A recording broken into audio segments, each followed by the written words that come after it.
Hello everyone, welcome to my channel. I am here to help you today. I know you use this video to fall asleep, so before that, like the video and subscribe to the channel. Also, where are you from and what time are you watching? Now get comfortable and relax. Case 1. Anaya Marie Day Garrett was born on September 2nd, 2013 in Euclid, Ohio, to parents Sierra Day and Michael Garrett. Her parents never married and separated before Anaya turned 2. In turn, Sierra gained full custody of Anaya, while Michael did everything he could to remain part of her life. Growing up, Anaya was described as energetic and outgoing. She loved to sing and dance, bringing laughter to everyone who watched her. Her favorite color was pink, but behind her happiness lay a fractured family dynamic that would set the stage for the challenges she'd face. As Anaya grew older, cracks began to form in her once sparkling world. By 2016, concerns relating to her physical well-being started to surface. During his visitation time with his daughter, Michael noticed injuries that Sierra often downplayed or dismissed entirely. For example, he recalled instances where Anaya had visible bruises on her chest and back. Sierra explained these injuries away as accidents or minor mishaps, but Michael grew increasingly uneasy.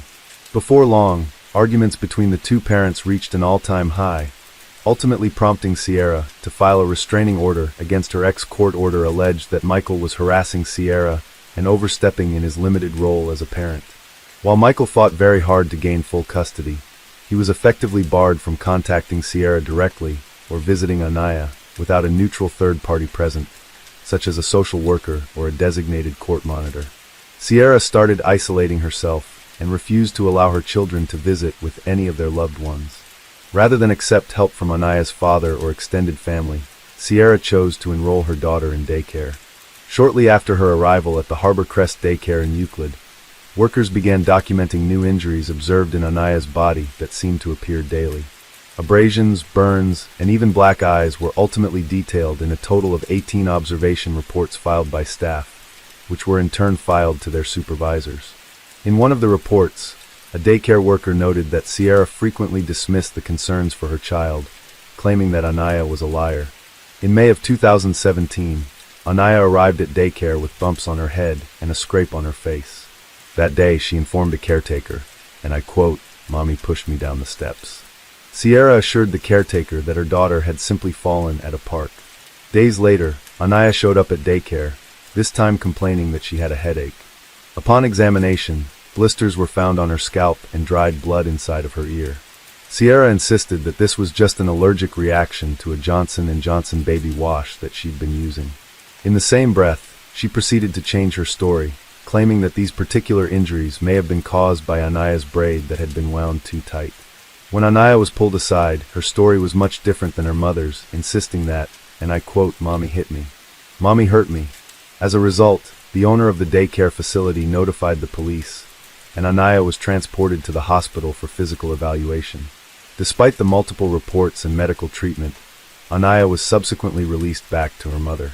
Concerns for the little girl only grew when Sierra began dating a man named Deontay Lewis in July of 2017.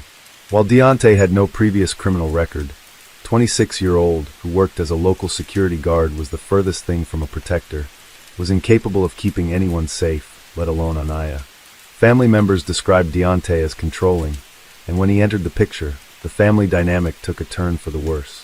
While the child's biological father had been made aware of the reports, he also witnessed the violence firsthand. During a visit to the home in September of 2017, Michael discovered bruises on Anaya's chest and back.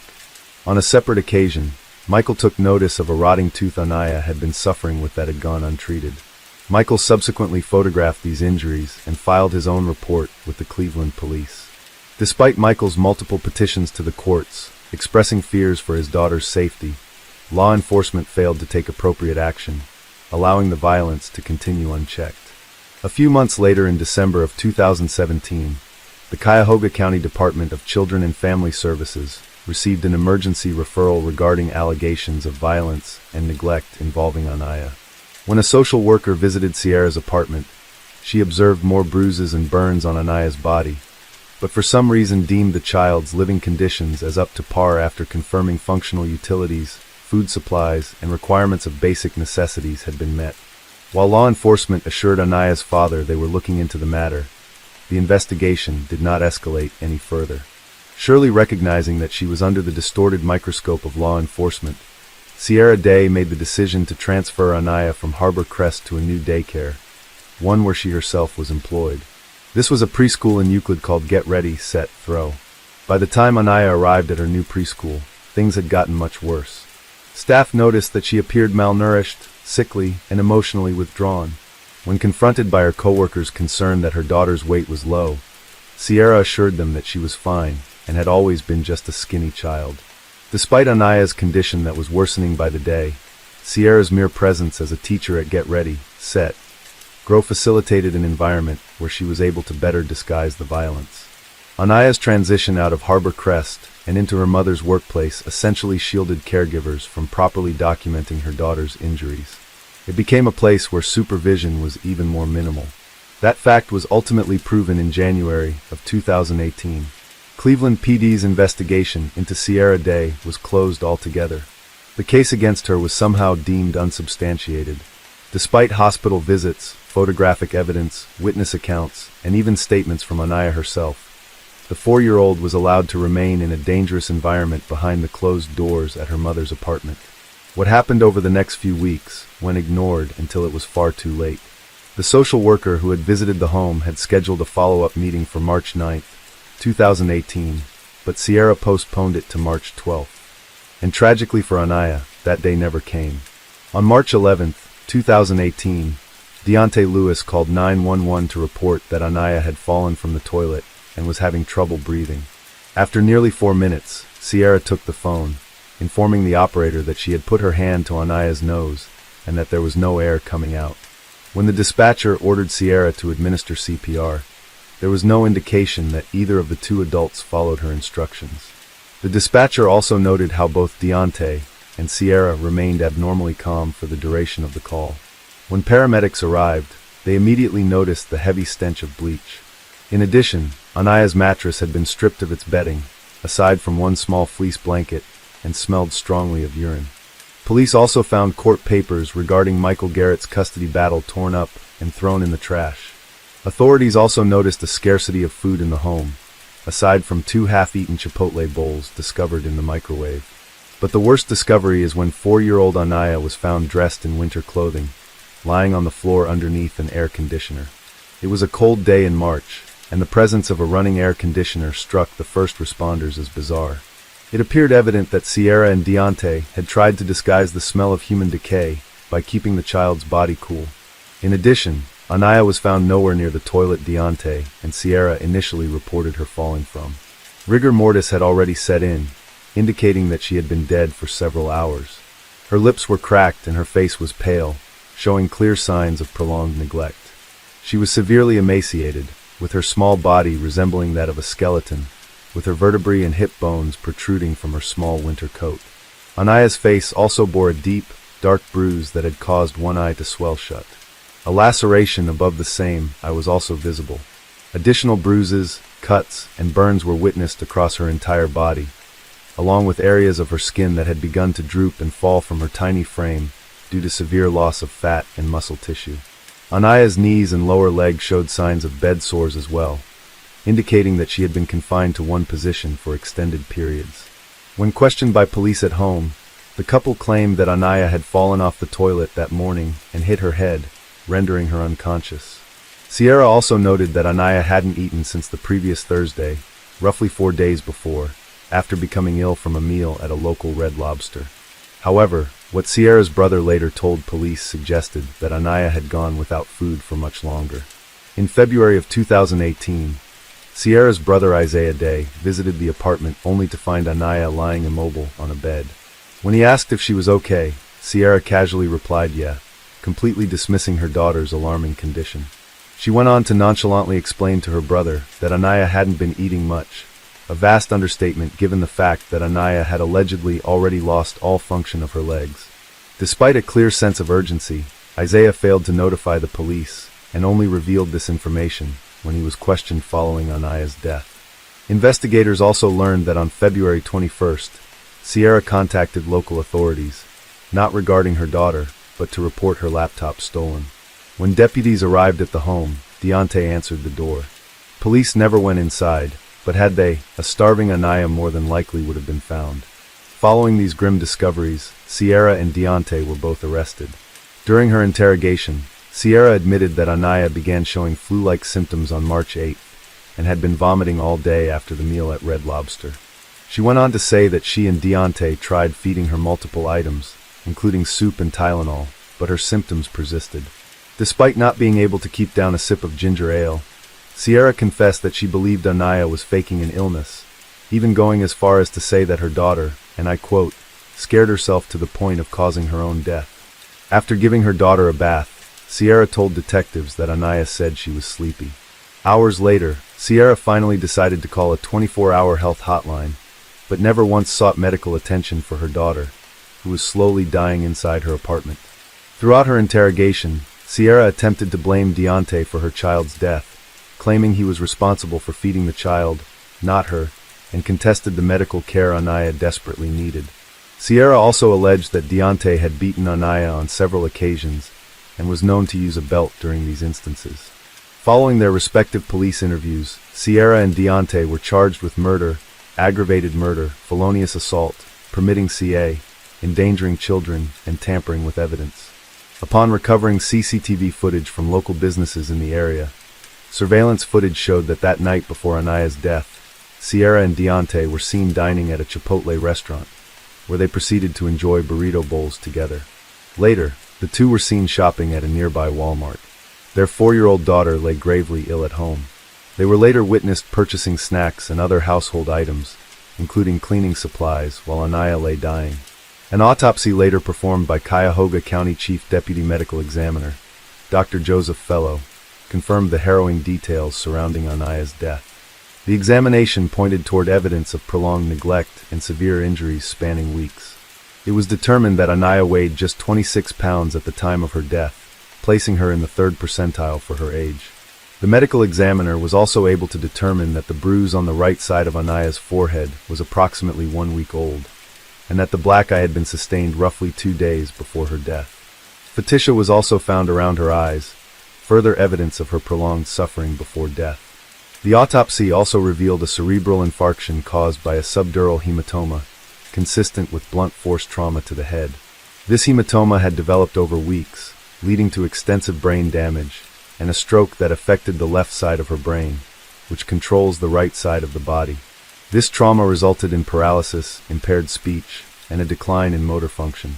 Dr. Fellow also documented signs of starvation, noting that Anaya's body had begun to consume itself. Her stomach lining showed ulcers from prolonged acid exposure due to a lack of food. Her pancreas was inflamed, and her lungs exhibited signs of collapse.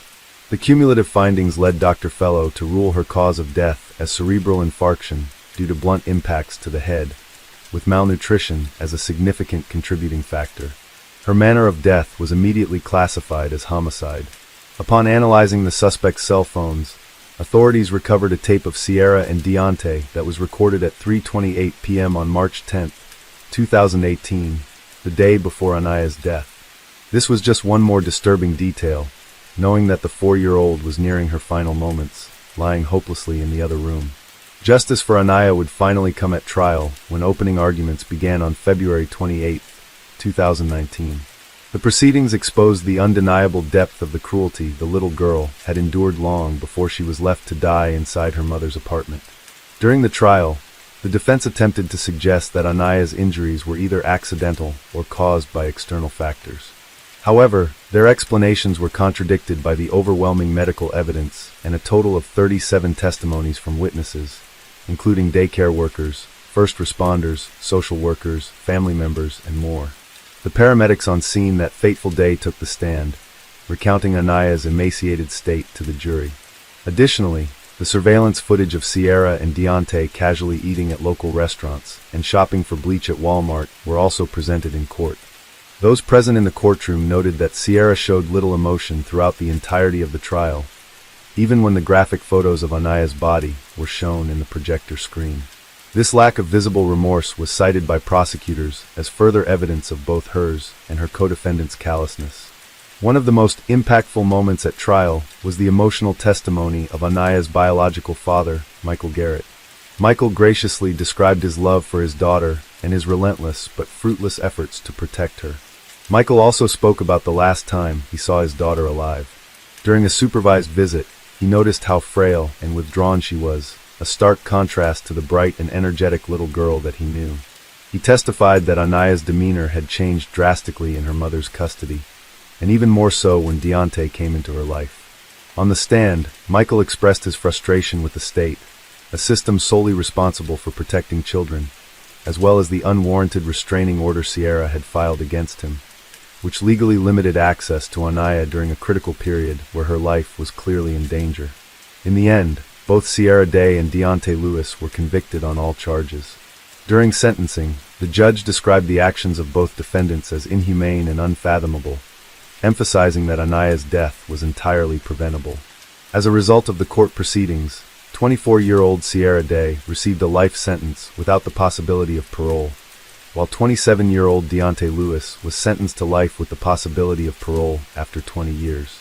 Anaya's death forced the state of Ohio to confront its own negligence, and outrage turned to action as community members called for reform. Michael Garrett filed a wrongful death lawsuit against the Cuyahoga County Department of Children and Family Services, which alleged gross negligence and failure to protect Anaya despite repeated reports of violence and neglect. It detailed breakdowns in the system that allowed Anaya to remain in not one, but two state-regulated child care facilities. While the lawsuit sought financial compensation, more importantly, it aimed to bring attention to the urgent need for reform within CPS. Michael's legal team argued that had the state followed through on its duty to investigate and intervene, Anaya would still be alive today. As a result of an external investigation, the internal disciplinary letters and failed investigative efforts by local law enforcement came into focus, highlighting the gross lapses in oversight and protocol. The letters specifically drew attention to the blatant ignorance of Anaya's caseworkers, who repeatedly failed to follow up on allegations of violence, perform thorough investigations, or document key findings in compliance with agency policies. Among the findings were the multiple reports from Harborcrest Daycare detailing visible injuries on Anaya that were dismissed without proper investigation. The little to no collaboration between caseworkers and other professionals such as police, medical personnel, and daycare staff to verify the consistency of the allegations, and finally, that supervisors failed to ensure their teams adhere to protocols for handling suspected CA cases. This failure ultimately cost Anaya her life. At the end of the investigation into the agency, multiple employees were disciplined while others were terminated. As a result, CPS was forced to implement significant policy changes aimed at preventing similar tragedies involving children in the future. Additionally, the Ohio Department of Job and Family Services took significant action against the two daycare centers connected to Anaya's death, causing both Harborcrest Child Care and Get Ready, Set, Grow Preschool to close their doors indefinitely. As for Anaya's father, Michael Garrett, he was awarded a total of $3 million in damages in June of 2020, a decision that underscored the state's accountability and failure to protect 4-year-old Anaya Day Garrett. Anaya's life was commemorated with a farewell spanning 2 days. On Friday, March 16, 2018, a viewing was held from noon until 7 p.m., allowing loved ones and members of the community to pay their respects. Her father, Michael Garrett, tearfully reflected on her joy and innocence, describing her as a light in this world whose story must never be forgotten. The following day, on Saturday, March 17th, Anaya's funeral took place at River of Life Ministries in Euclid, Ohio. Attendees watched as her tiny pink casket adorned with a tiara traveled through the streets of Euclid in a horse-drawn carriage. It was both a celebration of her short life and a heartbreaking reminder of her tragic death. Her funeral not only honored her memory, but also served as a call for accountability to protect other children. Deontay Lewis later appealed his conviction and life sentence, arguing that his trial was unfair and that the evidence presented did not support the jury's findings. However, in 2022, the Ohio Court of Appeals denied his appeal, and both his conviction and sentence were upheld. It is beyond heart-wrenching to reflect on how Anaya Day Garrett, at only 4 years old, found the courage to speak up for herself repeatedly, bravely telling the adults in her life that she was in danger. From daycare workers to her father, she voiced the harm she experienced at home, pointing to her injuries and outwardly naming the source of her pain. Tragically, those cries for help were overlooked, ignored, or dismissed entirely. The system set in place to protect her simply failed her. Often, people highlight this one tragic fact involving child victims at the hands of their parents. That is that a child often cannot advocate for themselves or properly seek help. However, Anaya did everything in her power to advocate for herself. She knew she was in danger. She knew what her mother and her mother's boyfriend was doing to her was wrong. But as we've seen so many times, even when a child does try to seek help, many people do not take it seriously, especially those whose responsibility is to protect children in need. By the time anybody listened, it was too late. The vibrant little girl who had fought so hard to be heard has left silence forever. Anaya's story stands as a devastating reminder of the cost of inaction by the powers that be. Through the tireless efforts of her father and community advocates, Anaya's story continues to inspire change, a testament of hope that no child will ever suffer in silence again. Case 2. Maya Rudd was born in the early morning hours of October 12, 2023 in Owensboro, Kentucky. She was the fourth and youngest child born to Tesla Tucker and Cage Rudd. Her oldest sibling was about 6 years older, but the other two were barely toddlers when Maya was born. Maya's family called her Smiley due to her toothless baby smile, which was a common sight in the Tucker Rudd home. Her siblings were enamored with their new baby sister. Maya was especially close with her brother, who was a little over a year older than she was. He always knew how to make her laugh. By the time she was 8 months old, she was close to crawling and sitting up on her own. She had tufts of brown hair and green eyes. Maya was described as an ambitious and willing mind, tiny toes and a smile that was contagious, a beacon of hope, a bundle of sunshine from the very start. But while all seemed perfect from the outside, there were plenty of signs from the very start that Maya was in immediate danger. Tesla Tucker and Cage Rudd were married in January of 2015. Their first child, a girl, was born in the summer of 2017. They had a boy in 2021 and a girl in 2022, and finally Maya in 2023. Now, the couple were not well liked in their community. They lived in Reynolds Station, an unincorporated area in Kentucky, about 25 miles from Owensboro. Along with their general bad attitudes, it's said that Tesla and Cage were known for their reckless driving around the community. One resident claims they stole parts from his friend's car. The extended Tucker Rudd family were all known to the justice system. Maya's father Cage and grandfather Ricky Smith were both felons. Cage was previously charged for possessing and promoting illegal substances, and he pled guilty in March of 2024. Instead of serving time in custody, he was under supervised diversion for 1 year. Ricky also had previous drug offenses and was charged for violating his parole conditions. Her other grandfather, David Tucker, had court fines that went unpaid. Maya's maternal grandmother, Talitha Tucker, had theft and check fraud charges filed against her in Indiana. She evaded these charges by not showing up to her court dates. She was also charged for failure to maintain liability insurance in 2003, which she only served 5 days of a 180-day sentence. In October of 2023, Maya's paternal grandmother, Billy Smith, was involved in a DV incident with another man, notably not her husband, Ricky Smith. This man claimed to be her intimate partner for about 8 months. They were outside his home when he claims Billy wanted money and the keys to his truck, which he refused to give her. He claims Billy hit and kicked his head and body and eventually knocked him unconscious. He was hospitalized for his wounds, and the next day, someone reported a woman asleep in a car to the police.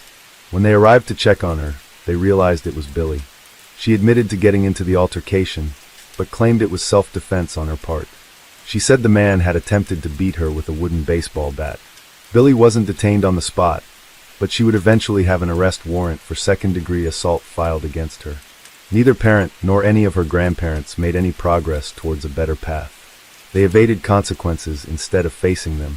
At any point, these people could have been taken into custody, leaving the young children in the hands of more dangerous family members or even the foster care system.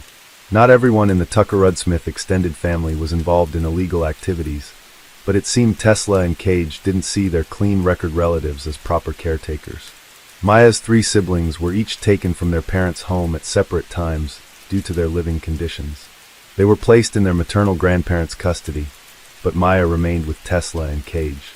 The process to remove her began soon after she was born, but it wasn't swift enough. Social services had Maya on their radar early on, when her umbilical cord tested positive for crystal. It was then that they began the process of removing her from her parents' custody. They tried the traditional ways, but they were ignored. Every time social services tried to contact Tesla and Cage, their calls were unanswered. Visiting their Reynolds Station home was just as unuseful. They tried reaching out to the extended family, but they either could not or would not help them. The Cabinet of Health and Family Services, or CHFS, had the power to reach out to the Kentucky State Police. There was enough reason to believe Maya was in immediate danger, and having police resources on their side could have definitely helped speed up the process. The police would later say that the CHFS never asked for their aid in finding Maya. When asked directly what their search efforts looked like, they said they could not answer because of the ongoing investigation. A friend of Tesla and Cage, Brody Payne, moved onto the property around December of 2023. He lived in a trailer with the VIN number removed. Ricky Smith was also living with him. But this wasn't your normal couch surfing situation. For months, Tesla and Cage were dealing illegal drugs from their home in Reynolds Station with Ricky and Brody's help. They did this with Maya in plain view. Brody had some criminal charges in Indiana, most notably for possession of 28 or more grams of crystal in December of 2016. A court order stated that under no circumstances could the Tucker Rudd children visit their parents' house. However, the court order was violated enough times for illegal substances to eventually show up in the older children's hair. In the late spring and midsummer of 2024, the Kentucky State Police were investigating drug traffickers in every county of the state. They called this Operation Summer Heat, which received wide press coverage by Kentucky-based news. Louisiana and Alaska, inspired by Kentucky, had their own Operation Summer Heats in the following months. By July, they made over 200 arrests and just under 500 criminal charges. The monetary value of the seized contraband totaled $684,953.50, along with additional cash, weapons, and other contraband also taken in evidence. The operation was partially credited to the decrease in violent crimes and fatal ODs in the state of Kentucky by the end of 2024. Tesla, Cage, Ricky, and Brody were not as slick as they thought they were. They handled their operation recklessly, having their goods mailed to them through the United States Postal Service. It was only a matter of time before they would be caught. But unfortunately, as you soon will see, it was not the drug trafficking that made them infamous in the state of Kentucky. Fairly early into their operation, a detection dog with the Davis County Sheriff's Office took interest in a package that was set for delivery. Officers noted the recipient, Brody Payne, and tested the package for illegal substances. Inside was a half-pound of crystal. Someone was mailing illegal drugs to the Postal Service straight into Brody's lap, and law enforcement were going to find out why. Their investigation into him lasted for months, and eventually led them straight to his residence and his accomplices. Officers pulled into the Reynolds Station home driveway and delivered the package. When Brody came outside to pick it up, he was arrested on the spot. He already had a warrant out for his arrest for failing to make child support payments, but that was nothing compared to the drug charges. Brody could not play dumb because there was a second package meant for him that the police seized. It had counterfeit drugs containing fentanyl and a powder-cutting agent. One package looks bad, but two looks worse. He was booked into the Davis County Detention Center on May 20th and charged with first-degree crystal trafficking, aggravated fentanyl trafficking, and purchase and possession of drug paraphernalia.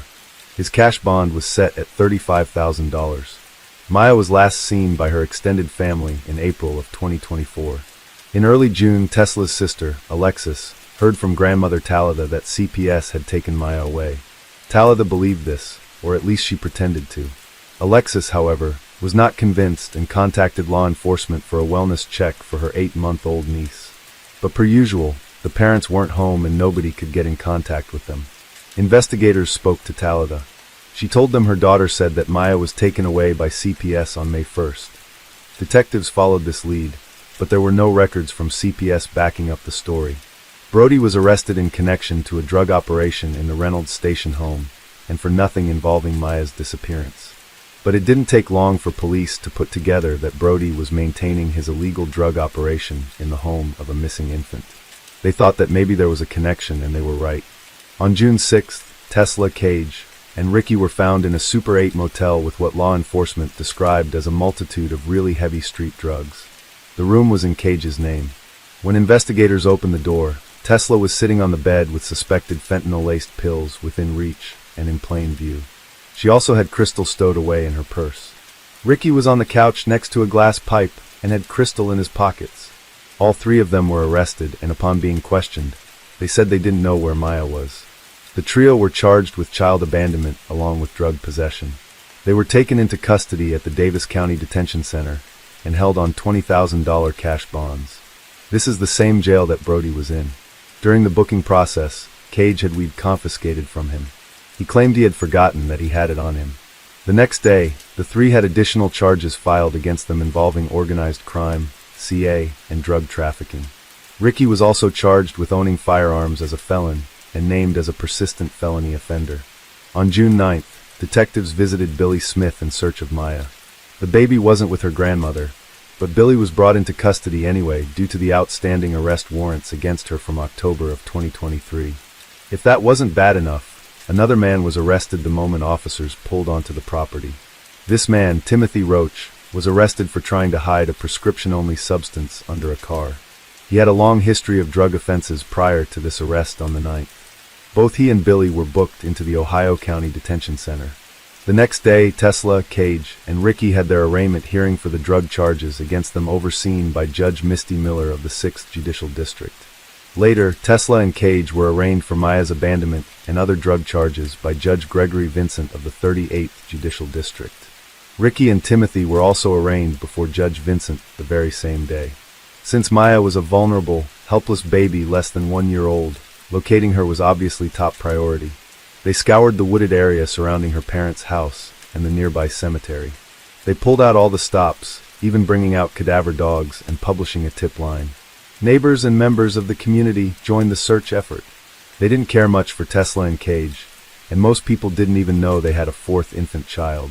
But they were willing to put their dislike on hold while the baby girl was missing. On June 12th, law enforcement returned to the home of Maya's maternal grandparents, David and Talitha Tucker, with a search warrant. Once again, Maya was not there, but the couple was arrested for their unrelated outstanding warrants. As we mentioned earlier, Talitha had theft and fraud charges against her in the state of Indiana, and David had unpaid court fines. They were held in the Davis County Detention Center. Police also took their electronics into evidence. Maya's sisters and brother were promptly whisked away to safety. The following day, Brody Payne had more charges filed against him. In addition to the possession of illegal substances, he was charged with trafficking them, participating in organized crime, and wanton endangerment. Neither Tesla nor Cage cooperated with detectives. They insisted Maya was taken away by child services. They sent officers on a fool's errand despite knowing exactly what happened to their baby. The grandparents didn't help either, and the extended family were completely in the dark. This period of uncertainty frightened the community. They thought they lived in a safe place with kind neighbors, so Maya's disappearance shook them to their core. There was no evidence of Maya being alive or dead. If it was the latter, law enforcement suspected she would be in the wooded area behind her parents' home, or in a nearby cemetery on a hill. They failed to find anything with the cadaver dogs alone, so they made plans to return with more specialized equipment. The Ohio County Coroner's Office also joined in the efforts. Horry King, the public affairs officer for the Kentucky State Police, made it clear that the coroner's office's involvement didn't necessarily mean that Maya was dead. However, he didn't mince words with the press. He said, "We're very hopeful and optimistic that we would find her alive. Maybe perhaps a family member has her, but the longer this goes on, the more grim it seems." He also said this case was an example of how illicit street drugs can destroy lives and cause the erosion of our community.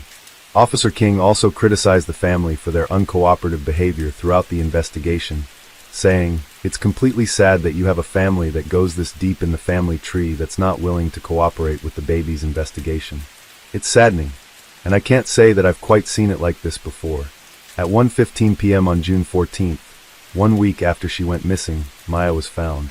She hadn't gone far. In fact, she was still in her home. Law enforcement found a black Adidas duffel bag in the entry room of the house.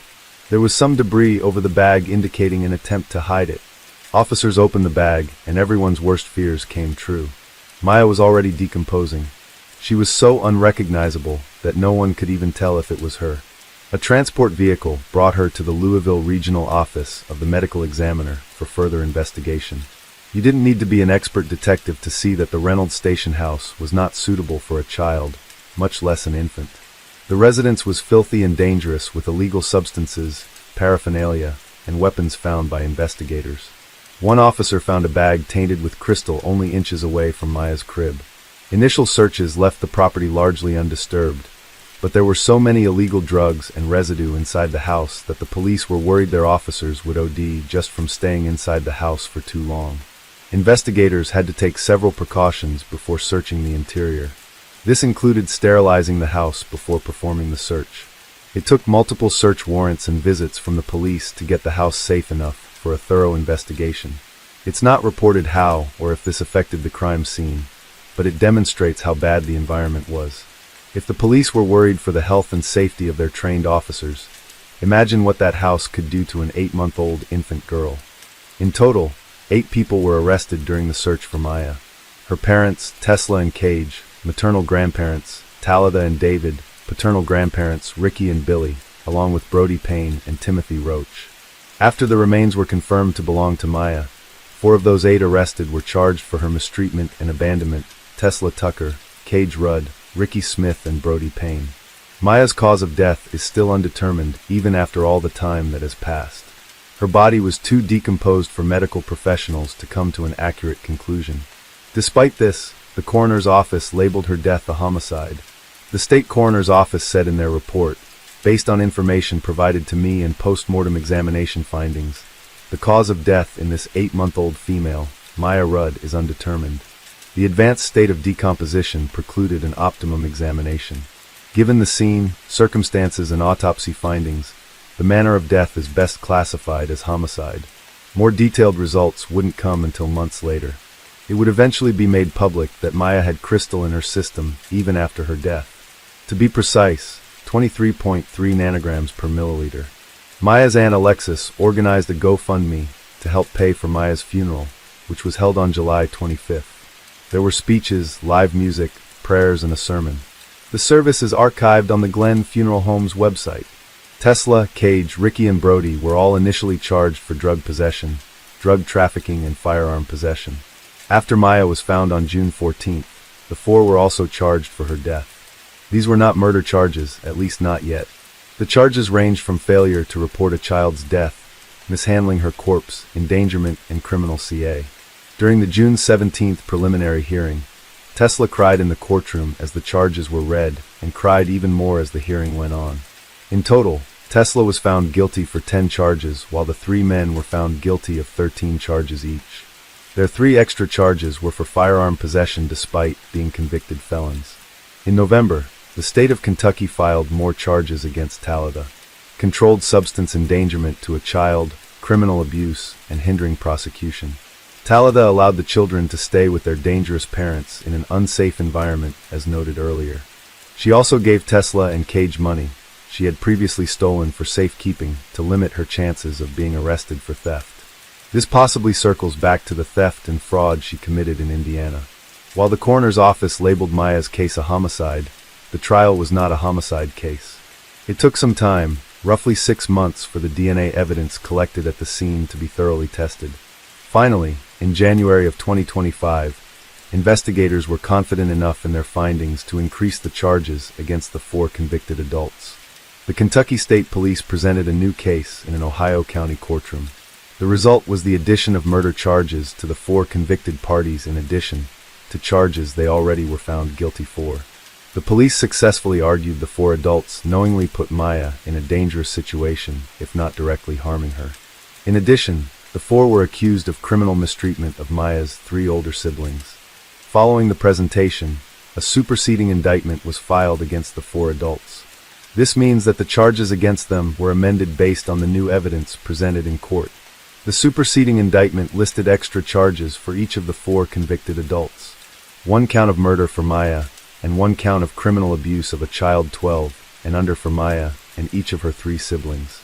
In addition, Ricky was charged with persistent felony offender. Tesla, Ricky, and Brody pled not guilty to the new charges of murder and endangerment on February 4, 2025.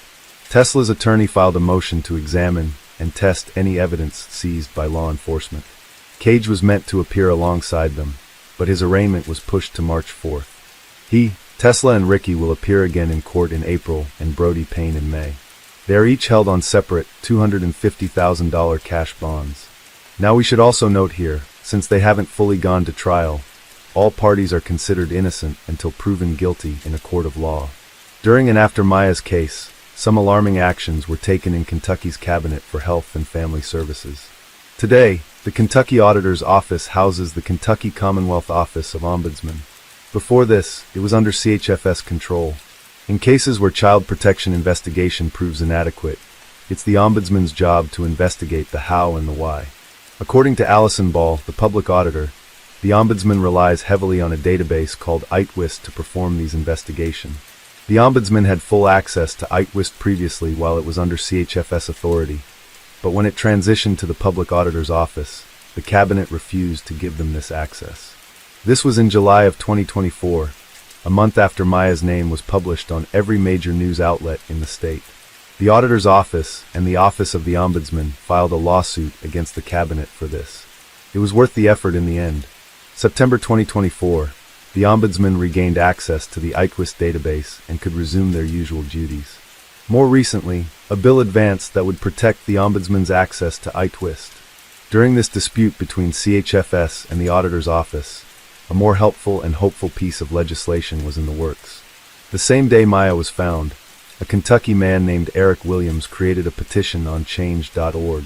Eric Williams has no relation to Maya, but he was so upset, frustrated, and heartbroken by her story that he wanted to see some changes come from it. Eric proposed the creation of a new law called Maya's Law.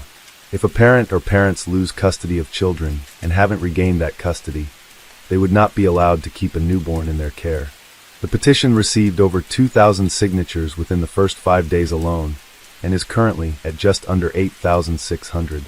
Eric told news station WPSD Local 6 News, "I can't go buy a car if I didn't pay for my last car, can I, right? I can't go adopt a dog if I was found of animal abuse, but how come I can leave with a brand new baby when I lost my previous ones?" Eric made it clear he didn't want to separate families, but to protect vulnerable children like Maya and her siblings. The people's call for action did not go unheard. Kentucky State Representative Myron Dossett sponsored Baby Maya's Law, officially called House Bill 574. It was approved by the House Standing Committee on February 20th, 2025, and will be brought before the main floor for further approval.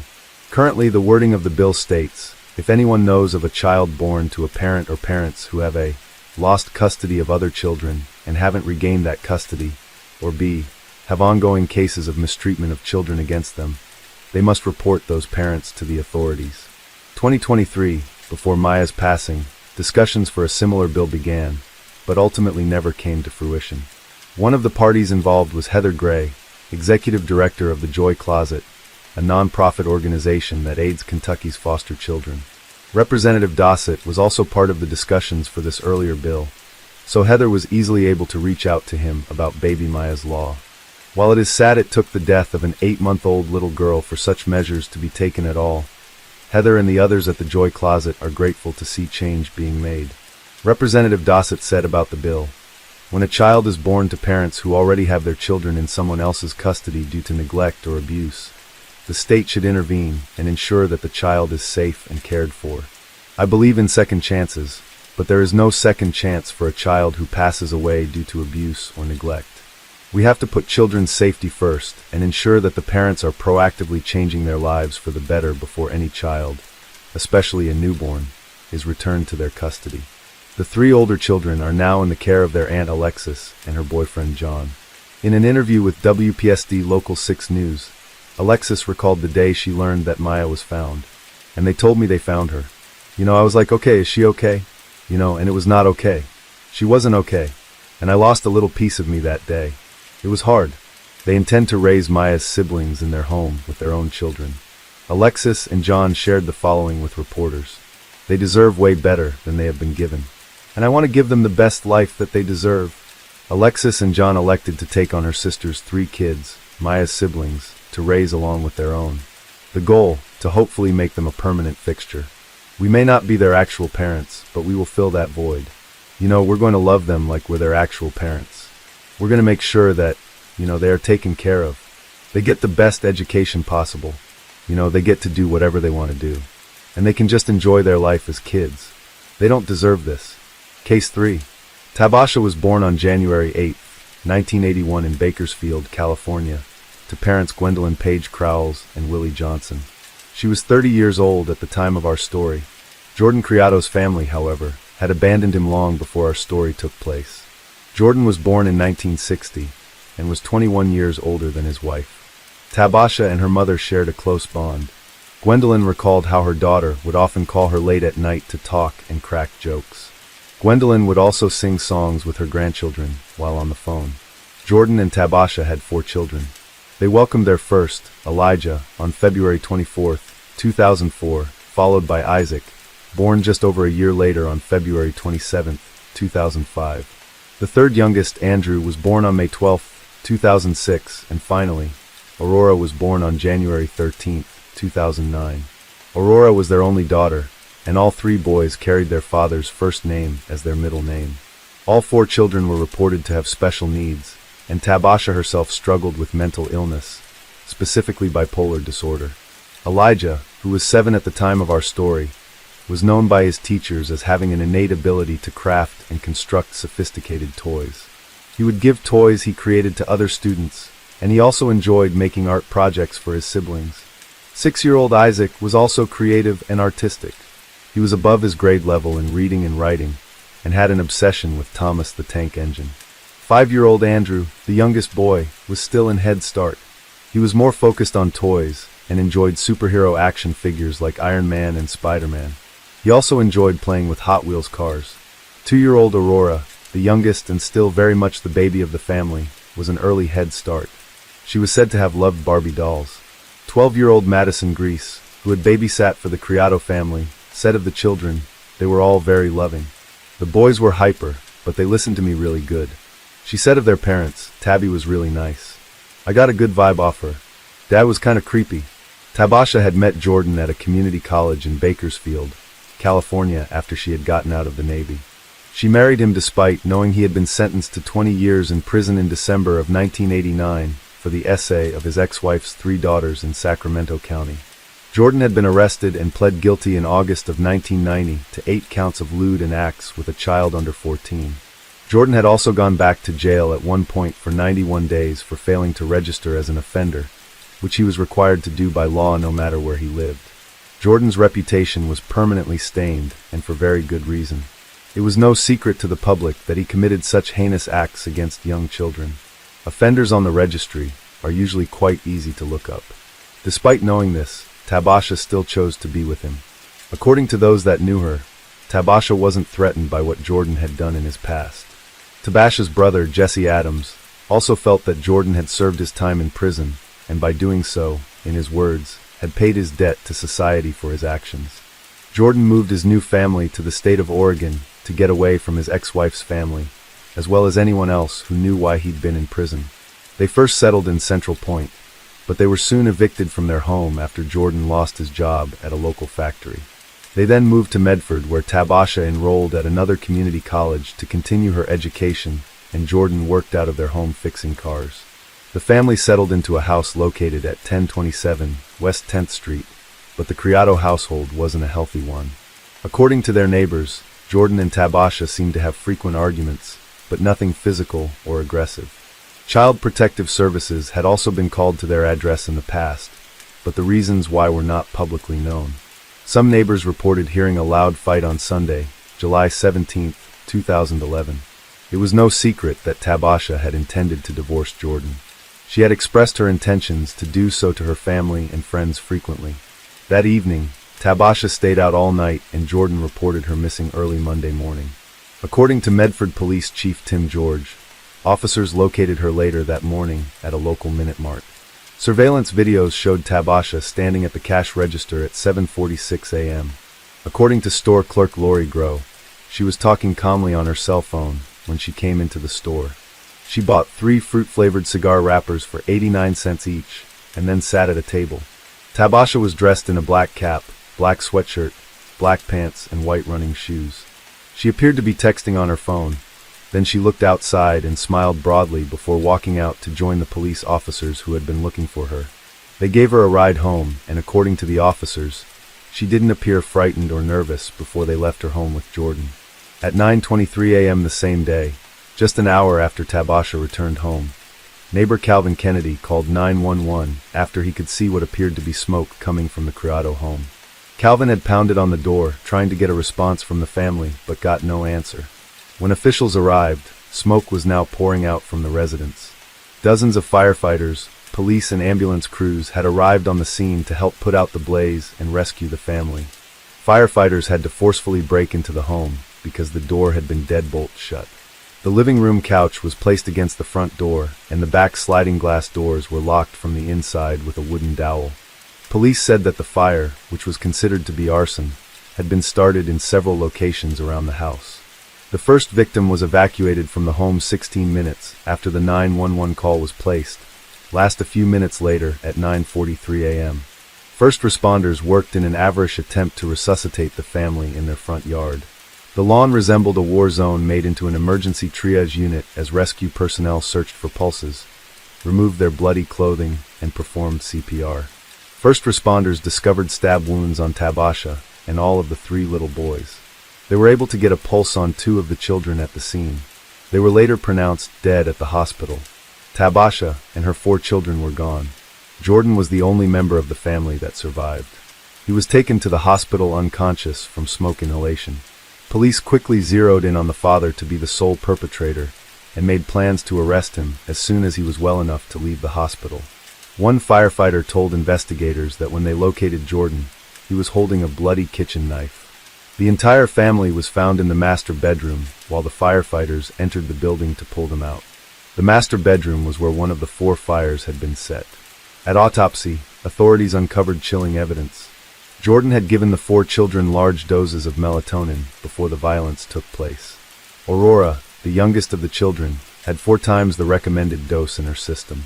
Giving the children melatonin to lull them to sleep pointed to premeditation. He wanted them docile before he carried out his plan.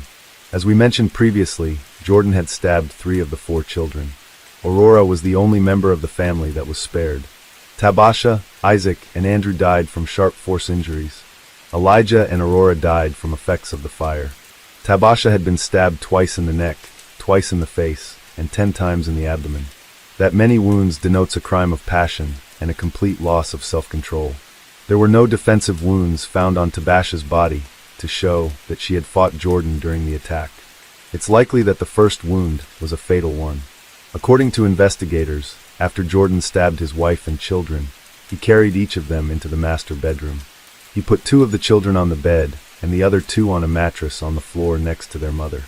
Jordan then got to work on setting the fires. It was reported that Jordan left the knife he used on his family on a bed in the kids' room. Evidence led police to believe that after Jordan had annihilated his family, he doused himself in the interior walls in the house with the cooking oil, specifically olive oil, which he mistakenly believed would act as an accelerant. Jordan had also turned on the stove and oven. Once the fires were burning, Jordan acquired a new knife in an attempt to remove himself from this earth. But firefighters were able to keep him alive after finding him and pulling him from the building. He spent 3 weeks in the hospital, unconscious from smoke inhalation, and remained guarded by police. He was sedated, enlisted, and in stable condition. Jordan was immediately arrested upon his discharge from the hospital. He appeared to have been put in a turtle suit during his initial court appearances, but the Jackson County Jail would not comment on whether or not he was on watch due to being a danger to himself. It would be safe to assume that he definitely was being monitored for safety, considering what his attempts were at the crime scene. Jordan's indictment listed 24 counts of aggravated murder. 20 of them were based on the fact that there were multiple victims, and 4 were due to the fact that his children were all under the age of 14. He was also indicted on 4 counts of felony murder related to 4 counts of, as well as 4 counts of manslaughter. Aggravated murder carries a potential sentence of life in prison without parole or capital punishment.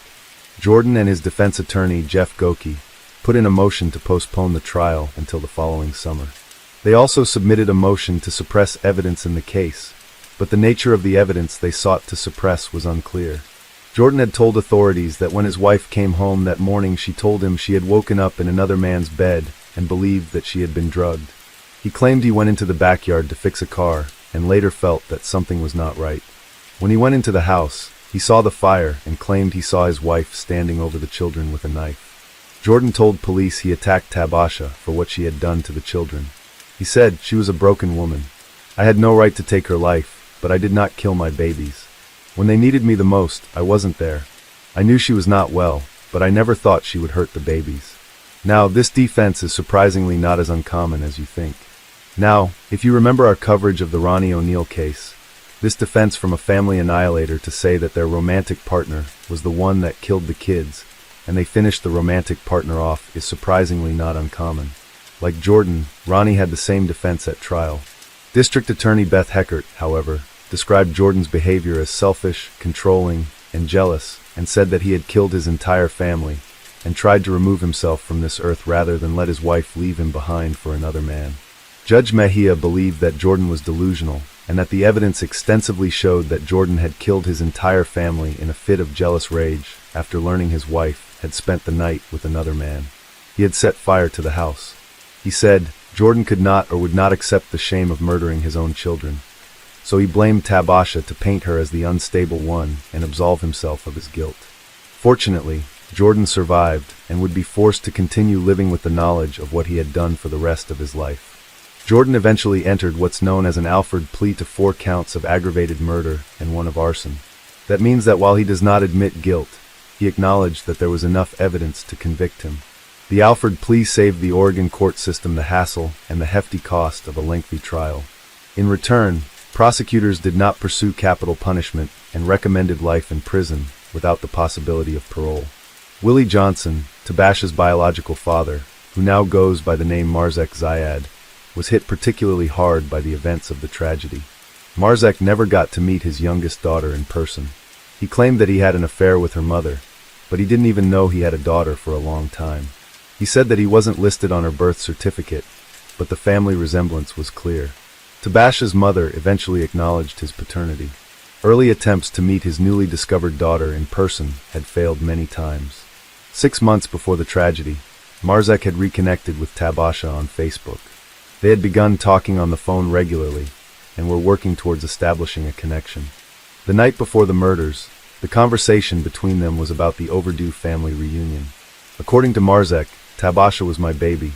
We were planning for me to come out for a visit. We were going to have a barbecue. The whole family was getting happy. But father and daughter never got to reconnect because of what Jordan had done. He did, however, have some happy memories to hold on to. He lovingly recalled, "The sweetest word I ever heard in my life came from Aurora's mouth. She called me Grandpa." Dressed in a black suit at Jordan's sentencing, Marzek said he himself was a victim of family violence several times over, which included the murders of his own 2 sisters. He added that Jordan was not solely to blame. He also blamed the California prison system, where Jordan did time for the essay of his first wife's daughter. The grieving father claimed that they too had a hand in what Jordan had become, saying Jordan wasn't released from prison. Jordan was unleashed on society. Marzek had a lot to say about the justice system and how it frequently fails to effectively rehabilitate inmates before they are released. Marzek had personal experience dealing with the justice system himself. He had spent several years in prison following a shooting in his California home in 1990. Marzek claimed he was trying to get his stepson's friend out of his house by scaring him with a shotgun. His friend was a gang member who brought drugs into his home. There was a struggle, and the gun went off. Marzek's conviction was overturned several years later by an appeals court ruling that his case had to be retried or sentenced commuted to voluntary manslaughter. This offense carried a 10-year maximum sentence, which was less than the number of years he had already spent in prison. While Marzek's appeal was working its way through the system, he had the opportunity to speak with his fellow inmates about what brought them to prison, how to turn the violence around to lead healthier lives. He said, "I've seen all sides. I've sat with murderers on death row. They've told me things they never told their attorneys or their psychiatrists because I was in the same fix as them." Marzek was released from prison on July 18, 2002. Sadly, the 10th anniversary of his release happened to fall on the 1-year anniversary of the Criado killings. He said, "I'm just sick of all kinds of family violence. Anything I can do to stop family violence, I am ready, willing, and able to try. Tabasha's family did not want Jordan sentenced to death. According to Marzek, the death penalty won't do nothing but reward him. Tabasha's family wants Jordan to accept responsibility for what he has done and spend the remainder of his life atoning for his sins and potentially saving others from this pain. While Jordan shamefully averted his gaze, Marzek said he hoped his son-in-law would do something positive in prison to make up for his many crimes, adding, "Yes, I would like to see Jordan locked up for life, but I would like to see what he can become." Marzek urged everyone to do what they could to end family violence, stating, "You may be the next victim, and I don't want you to feel what I'm feeling. Selfishness is what got him where he is. You're responsible for the sins you do. He needs to see beyond the misery he is facing. He needs to purify his soul and make something positive come out of this. He may be able to get his sins lifted and get to paradise." Despite everything, Marzek believed in forgiveness and redemption. Jordan can be an excellent instrument in promoting programs that would help other inmates in prison not to come out and do the things he has come out and do. Tabasha's brother, Jesse Adams, also looked to his faith to make sense of this tragedy and to comfort in the idea that God had taken Tabash and her children to a better place. Jesse found guidance in the Bible as a means to forgive Jordan, such as Ephesians 4.31, which reads, "Let all bitterness, wrath, and anger, and clamor, and evil speaking be put away from you with all the malice, and be kind to one another, tender-hearted, forgiving to one another, even as Christ God has forgiven us." At a news conference, Jesse shared that his family was in chaos trying to make sense of the loss, but were working on the path to forgiving Jordan. Jesse acknowledged that Jordan and Tabasha had been struggling as a couple, stating, "We knew she wanted a divorce. We knew Tabasha would work on her own time, her own pace. She obviously didn't see anything coming or felt threatened. At the end of the day, we have to trust in her decisions, the way she decided to handle things." Jesse added, "And if you guys are listening up there, we love you, Tabasha, Elijah, Isaac, Andrew, and Aurora. May the rest of your days be in happiness with God." I've been asked, what was my sister like? The first thing that comes to mind is she's extraordinary and full of life. She was wise beyond her years and a good mother, a good friend to all who knew her. No matter how bad the situation was, she always found the good in the midst of it. She was always willing to help anybody who was in need, and her kids were the driving force for the happiness in her life. She loved and cherished them like no other. We are saddened, angry, and hurt, confused, and stricken with grief over the loss of my sister and the kids. We have unanswered questions for Jordan, such as why and what can make all of this come together and happen. Although we are angry and hurt, we realize we all have to forgive him in order for us to begin to heal. In no way, no shape, no form do we agree with the actions that took place or condone it. But in order for us to heal, we must forgive. Tabasha's uncle, Melvin Page, told reporters there was even more family history that was hauntingly similar to what had happened to his niece. 28 years ago, an aunt named Carmela Page was murdered. She was stabbed 22 times by her boyfriend in Denver, Colorado. The boyfriend tried to flee but was ultimately arrested. It is no wonder that the family, especially Marza, was invested in the prevention of family violence. The family thanked the Oregon Department of Justice, first responders, and community members. Their donations helped the family pay for funeral expenses and counseling. The Page Criado Memorial Fund was set up through Bank of America, with excess donations being donated to Dunn House Outreach. This is an organization that helps victims of family violence in Medford, Oregon. The funeral was held on Saturday, July 30th, 2011, at St. John Missionary Baptist Church in Bakersfield, California. The caskets of Tabasha Page Criado and her children were placed side by side. Hundreds of people paid their respects and condolences. They were buried and laid to rest at their final resting place of Union Cemetery. A candlelight vigil was held in Medford's Hawthorne Park. Flowers and stuffed animals were placed along the sidewalk in front of the Criado home before it was demolished in 2012. Among the mementos was a 2-page letter which reads in part, "So though we now know your name is Tabasha, to us, you'll always be the tall, beautiful black lady with the gigantic smile. Signed, your West Medford family." On the 1-year anniversary of the fire, several of Tabasha's family members shared memories of her and her children with news channel KTVL 10. Tabasha was so out of the box, always laughter, she always had jokes. Tabasha Criado's family takes a look back before the tragedy, remembering Tabasha's goofy personality. They're calling, at 1 o'clock in the morning to tell you something funny. Also on their minds, her 4 children who were taken too soon. God received 5 angels a year ago today. Just remembering the good things, the smiles and the laughter, those are the kind of things that you think about and you hold on to. But as the family tries to focus on the good times, they can't forget. It is still sad, and we're still struggling with the thought that they're not here. Tabasha's brother has spent the last year coping with the loss in his own way. Last year, Jesse Adams asked the community to forgive Jordan Criado for the crimes he suspected of. No way, no shape, no form do we agree with the actions that took place or condone it. But in order for us to heal, we must forgive. Now he's taking his feelings and moving on. He's going to school to be a paramedic. He wanted to find a way that he can also maybe save some lives or give back and do so in their memory. Family members say Tabasha and her children are in a better place. We're finding comfort that we know where they are at, and we will see him again one day. Case 4. 18-year-old Mia McQuillan isn't like a lot of young women that we cover here on this channel. She was part of an affluent family and grew up in Bend, Oregon, living in a $1 million bungalow. After graduation, Mia took part in a gap year program through Cambridge, Massachusetts-based agency called EF Gap Year, which according to their website, allows students aged 18 to 22 years old to experience the world and discover your passions, build real-world skills, make lifelong memories, and return home a better you. Now, this program didn't come without a steep price tag. For this experience, you'd be expected to shell out between $19,500 to $24,750 for a semester and $43,750 for the full year. Now, for those who chose the full gap year experience, you'd get to travel all over the world. I'm not even joking. Participants would start by exploring England, France, Italy, Switzerland, Germany, and the Czech Republic before hopping a flight to Australia and then Thailand.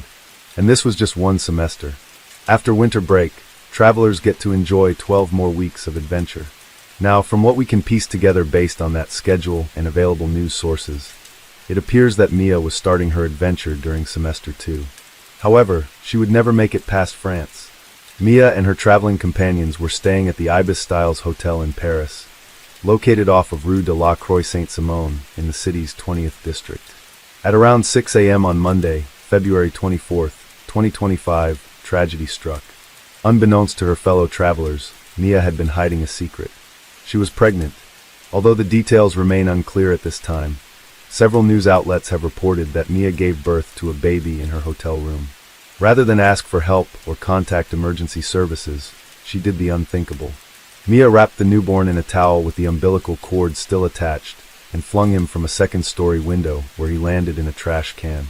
However, some reports have claimed that the baby boy was moved to the trash can. According to a hotel worker that witnessed the events, it was still early this Monday morning. Around 6 a.m., this little piece of Paris woke up in the middle of a nightmare. I get chills just thinking about it. It's awful. She had to give birth in the room. She wrapped the baby in a towel and threw him out the window. He was still alive when he left with the emergency services, but he is dead. We wonder what happened. It must be a denial of pregnancy. A woman named Maria, who works as a caretaker in a building opposite the hotel, told reporters, and I quote, "There were police cars and ambulances. We thought it might be gang-related, but when we learned what had happened, we were devastated. I've lived here for over 30 years, and it's a quiet neighborhood with very few tourists. It's so sad." Allegedly, witnesses heard screams, which led them to contact emergency services. Although first responders rushed the baby to a Parisian children's hospital called the Necker, where they tried their absolute best to save this baby's life. Sadly, he was pronounced dead at 7:45 a.m. Mia was rushed to the Robert Debris Hospital to undergo what sources are referring to as an operation following childbirth. Afterwards, she was placed in police custody and charged with child murder. According to The Guardian, French authorities are investigating the case as a homicide of a minor younger than 15 years old. The publication also outlined that authorities are considering the possibility of what is known as pregnancy denial, a condition in which a woman remains unaware of or in denial about her pregnancy until labor. We'll get into our thoughts on that a little later in our story. The U.S. Embassy in Paris told reporters that they were aware of the situation and were closely monitoring the case and added, "We are deeply saddened to learn of the recent tragedy involving the loss of a young life." EF Gap Year spokesman Adam Bickelman released the following statement to the New York Post, where they said the agency was, and I quote, deeply shocked and saddened by this tragic event. We are fully cooperating with local authorities as they continue their investigation. Counseling support has been offered to all group members, and we are extending our support to the impacted families. According to the Daily Mail, Mia's story is eerily similar to that of a German woman, Katarina Jovanovic, who was found guilty of manslaughter at the Heilbronn District Court on July 3, 2024. According to the publication, Katarina flung her newborn baby out her apartment window, where she fell nearly 12 feet to the ground, all because she was worried that a baby would ruin her career as an executive at Porsche's legal department. Now, initially, Katarina admitted to her crime, but once the case went to trial, suddenly she didn't realize that she'd been pregnant the whole time. However, the prosecution wasn't buying any of it, and according to reports, accused her of murder in deliberately concealing her pregnancy from colleagues and neighbors.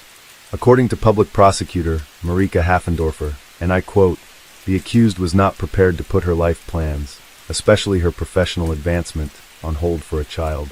That was her decision when the baby was born, and as a result, the criteria for a murder conviction are fulfilled." However, Katarina's defense countered that argument. According to her defense attorney Malta Hoke, and I quote again, "It is a drama that affects me personally. My client did not even know that she was pregnant. When she suddenly held the bloody baby in her hands, she was in an exceptional psychological situation. It was an accident. She dropped the baby. How the child ended up over the window sill remains to be determined. Now, it should come as a surprise to nobody that cases like this are heavy, especially as someone who struggles with fertility issues. We've had a lot of people reach out to us over the years to tell us that they need a break from true crime or that they struggle to find a good palate cleanser. This applies to us too. So because of this, we've launched our new channel, Georgie and Druby, where we will be talking about things outside the scope of true crime, largely wacky news stories. If you're a member of a victim's family who has contacted us to cover your loved one, don't worry. This is in no way the end of the misery machine. We'll still be keeping to our normal release schedule. But to be completely transparent, when you keep seeing cases with the same exact problems and trends over and over, where a life could have been easily saved had somebody spoken up, or if CPS didn't let children fall through the cracks who were in danger with a thoroughly documented history of evidence, and it seems like nobody is doing anything about it, it can be pretty tough on your mental health. So having an outlet to make lighter content is really needed from time to time. So if you're somebody who is understandably burnt out on true crime, but still wants to stick with us for lighter topics, we'd love to see you over there. The link will be in the pinned comment and description, so you can subscribe after this video. So anyway, let's get back to it. So what is denial of pregnancy? Well, according to medical journals, it's when a woman is unaware of or unable to accept that she is pregnant. It can occur due to a number of reasons, including mental health, substance misuse, or a history of loss. Pregnancy denial is classified as either psychotic or non-psychotic. Psychotic denial is when the mother vastly misinterprets pregnancy symptoms, such as believing fetal movements are things like cancer or a blood clot. Usually women classified with psychotic denial have a history of chronic mental illness. It also isn't uncommon for women with psychotic denial to go back and forth between accepting and denying that they are pregnant. For non-psychotic denial, there are 3 subtypes, which include affective denial, which is when the mother intellectually recognizes she's pregnant, but doesn't experience the emotional changes. Those experiencing affective denial are unlikely to take care of themselves or the fetus during pregnancy. Affective denial accounts for roughly half of those who experience non-psychotic pregnancy denial. There's also pervasive denial. This is when the mother appears to be completely and utterly unaware of her pregnancy. This tends to last until the 3rd trimester, but some mothers will experience this right up to the moment of delivery. As such, some medical journals will label this as pervasive denial until delivery. Then finally, there is persistent denial. In our research, some medical journals describe persistent and pervasive denial as virtually the same thing. However, one key distinction I saw published in this article in the Journal of the Royal Society of Medicine is, and I quote, "Persistent denial occurs when women discover their pregnancy in the 3rd trimester, yet fail to seek antenatal care." Basically, a mother finds out they are pregnant in the 3rd trimester and decides not to seek any care until they go into labor. Now, risk factors include being a young mother, having a history of psychiatric episodes, not being well educated, precarious employment, and the possibility of being a single mother. According to the same article in the Journal of the Royal Society of Medicine, and I quote, "Denial of pregnancy is more common than expected, with an incidence at 20 weeks gestation of approximately 1 in 475. The proportion of cases persisting until delivery is about 1 in 2,500. They go on to note that consequences of denial of pregnancy can include psychological distress, unassisted delivery, and neonaticide. Pregnancy denial can be difficult to predict, and it's not possible to know for certain if a woman is concealing or denying a pregnancy. In the current political climate, one might be quick to think that Mia didn't have any options. However, Mia grew up in Oregon, which has some of the most liberal laws when it comes to reproductive freedom in the country. A simple Google search will bring up these key points for you. A woman's right to choose is legal in Oregon at all stages of pregnancy. There are no restrictions on when a procedure can be performed based on gestational age. Minors do not need parental consent to terminate their pregnancy, and state Medicaid covers services. There is no mandatory waiting period before a woman can choose to terminate her pregnancy. There are laws in place to protect providers and patients from harassment and violence.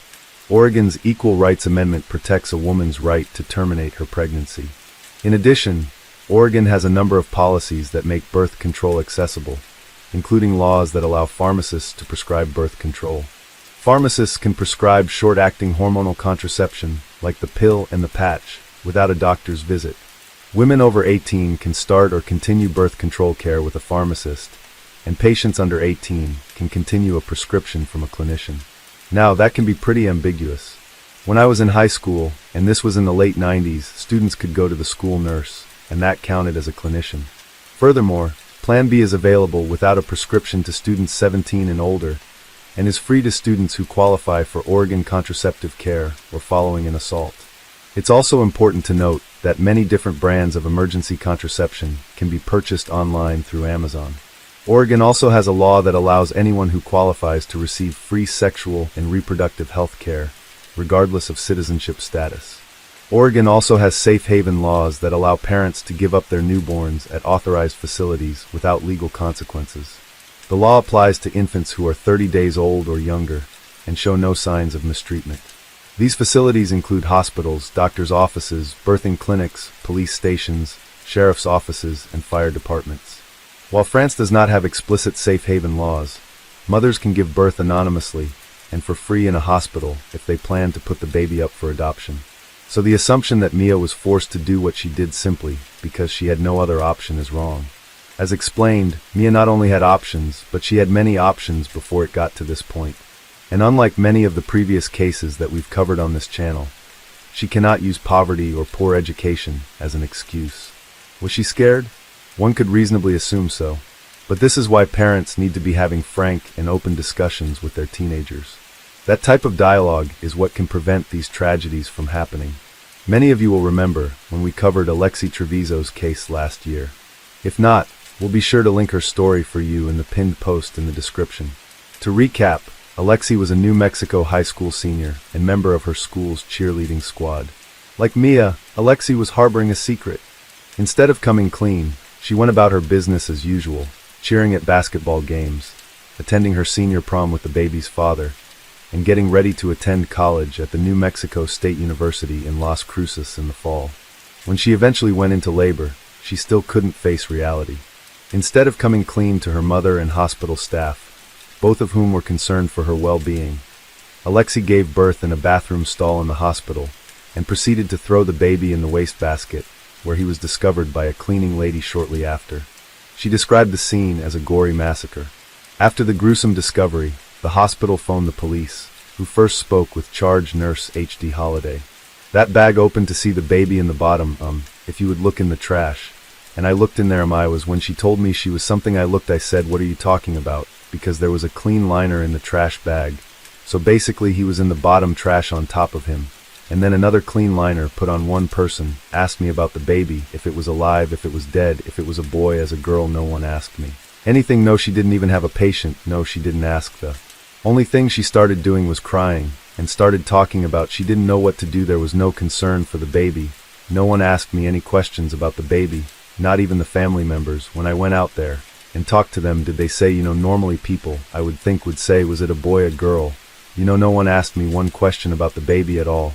I don't even know what to say. I've never seen anything like it. I've seen women that are only married or not married, but I'm pregnant for 6 weeks, and they lose their baby, and they're a mess. That girl went into that bathroom, made no sounds at all, and a baby came out of her. And I don't even know how she functioned. That way, the only thing that upsets me the most is I understand she was scared, and I think her mother had a big dynamic on her. And I understand that. I think her mother was probably pretty controlling. I don't know that. I'm just speculation, but she gave me no chance to save that baby. I had no chance. And that's not what I do. My job is to save lives. And I had no chance on that baby. She gave me no chance. And we are a facility that you can drop the baby off, no questions asked. I don't even, you can just leave the baby and go. I don't care, as long as you bring the baby to safely. You're not one of those type of hospitals. So it's hard to fathom what was going on in her mind. Finally, the police, along with hospital staff, proceeded to confront Alexei and her mother about what they had found in the bathroom. We discovered a dead baby in the bathroom. Oh my gosh, I'm sorry, Lexi. I told you about this. I just asked you, baby, to tell me the truth. Scared. What did you do to it? Okay, stop right here. Do you guys have, I'm the charge nurse.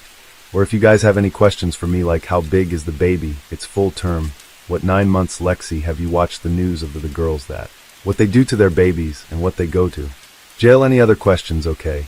So as of right now, I'm going to say this, we're going to have the detectives come over here and they're going to talk to you. Okay. We have to gather some more information about what's going on. Don't get your statement. They're going to get the doctor's statements. They're going to get everybody's statements. Okay. So I don't know everything yet. Okay. So I'm not going to tell you right now. Right now she's being detained, so she's not going to leave from here at all, period. Okay. So one of us is in your custody. Yeah, she's detained. Yeah, she's not under arrest, but she is detained. Okay. She's not free to leave. So while this whole thing is coming up, you're not free to leave. Okay. One of us will be in here the whole time with you, because you're not going to try to leave or nothing like that. Now, Lexi's case isn't even an anomalous case. We've covered several cases over the past few years where a mother gave birth to a baby and attempted to hide her pregnancy. 2 cases in particular that stand out are the cases of Skylar Richardson and Kenesha Berry. Both of these mothers claimed their babies were stillborn, and both of their cases had very different outcomes. Skylar was found guilty of abuse of a corpse and received 3 years probation, which were ended early by the court. Kenesha, however, was initially sentenced to death, but May of 2007 her sentence was overturned and she was resentenced to life in prison with a possibility of parole after 40 years. Finally, there was the case of Jakayla Williams, who knowingly threw her newborn into a trash compactor simply because, and these are her words, babies are too expensive. Her case, as well as Alexei Treviso's case, have yet to reach a conclusion. So where does this leave us with regards to Mia McQuillan? We'll have to see. In France, the charge of murder is punishable by up to 30 years in prison. However, France actually has stricter laws for those who seek to hurt children. Murder of a child under the age of 15, which is what Mia is facing, could send her to prison for life. And no matter where you stand on the aisle, when it comes to access to birth control and reproductive health care, that baby boy didn't deserve to come into this world only to be hurled from a second-story window and into the garbage. Case 5. 30-year-old Kira Steger was a confident and driven woman who worked as a manager at Delia, a clothing store.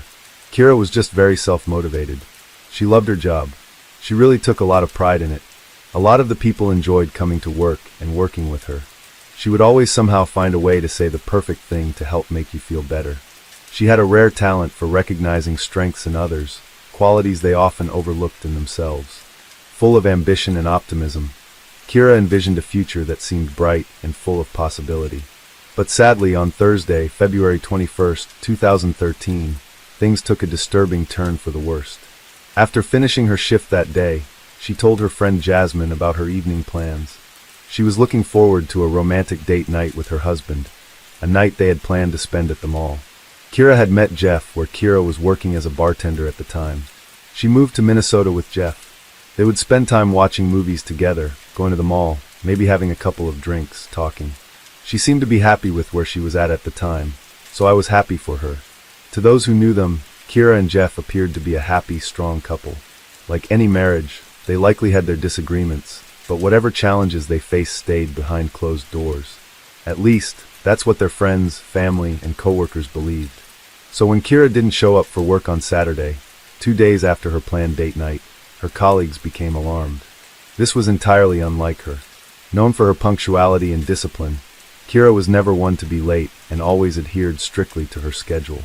Concerned, Jasmine repeatedly tried calling her, but Kira's phone remained silent. Eventually, she managed to reach Kira's husband, Jeff Trevino. He picked up, but claimed to have no idea where his wife was, saying she had left home early the previous morning and never returned. Jeff didn't appear particularly worried or upset. He explained that Kira occasionally went off the radar for a day or two, sometimes staying with friends or visiting family without prior notice. The only thing that gave him slight concern was the bad weather that day. Snow had been falling heavily all day. He guessed she might have run into trouble on the road, maybe got stuck somewhere with a dead phone battery. But as time passed with no sign of Kira, even Jeff began to feel uneasy. That same day, he filed a missing person report and reached out to Kira's family. After filing the missing person report for Kira Steger, detectives wasted no time launching their investigation. As in most cases, the first step was to question the spouse and those closest to her, and this case was no exception. Detectives went to Jeff's home to speak with him, where they discovered that he and Kira weren't the only ones living there. Another man, Matt Roth, also shared the residence. Jeff told investigators that Kira had left the house around 8:30 a.m. on Friday, heading to work for an event she was required to attend. He insisted that she had been acting completely normal that morning, and he hadn't noticed anything out of the ordinary.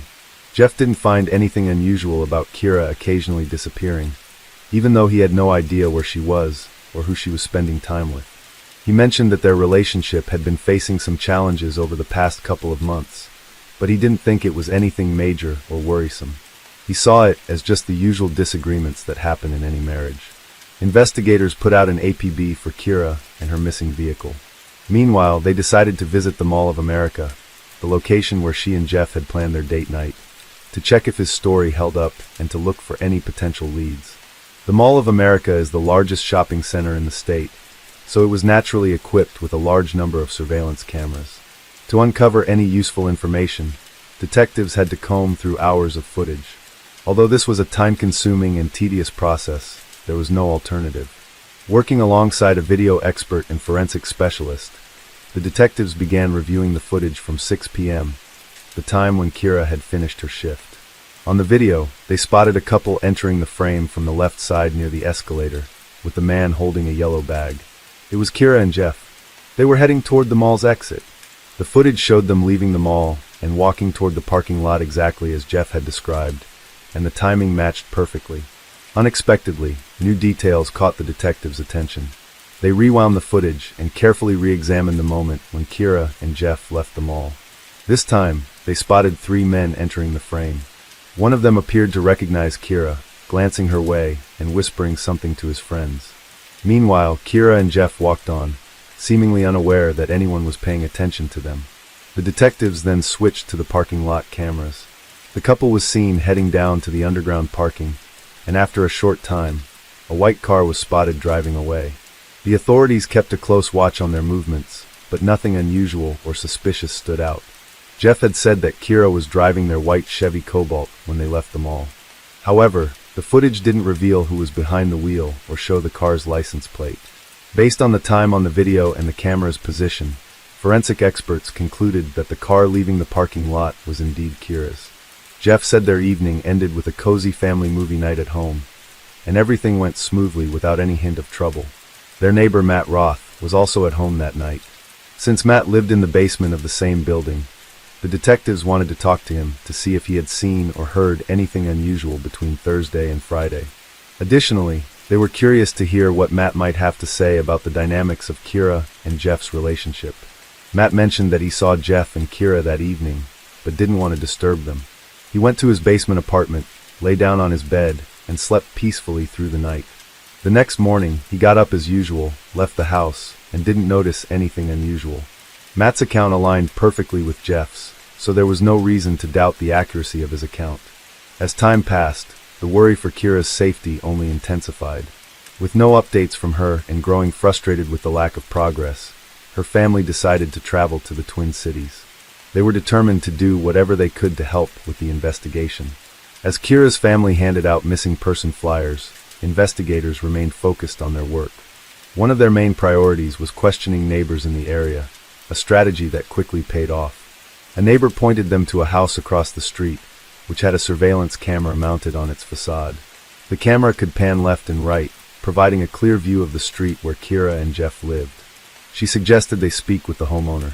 Following her lead, detectives approached the man, obtained the surveillance footage, and brought it back to the station for review. Meanwhile, Kira's cell phone records threw up a new lead. Using their law enforcement connections, officers traced the information to a man named Ryan Wendt. At that moment, he was out of state, driving through a snowstorm on his way to Colorado. This was a pretty important person of interest. This is someone that was romantically involved with Kira, that had left the state around the time that she disappeared.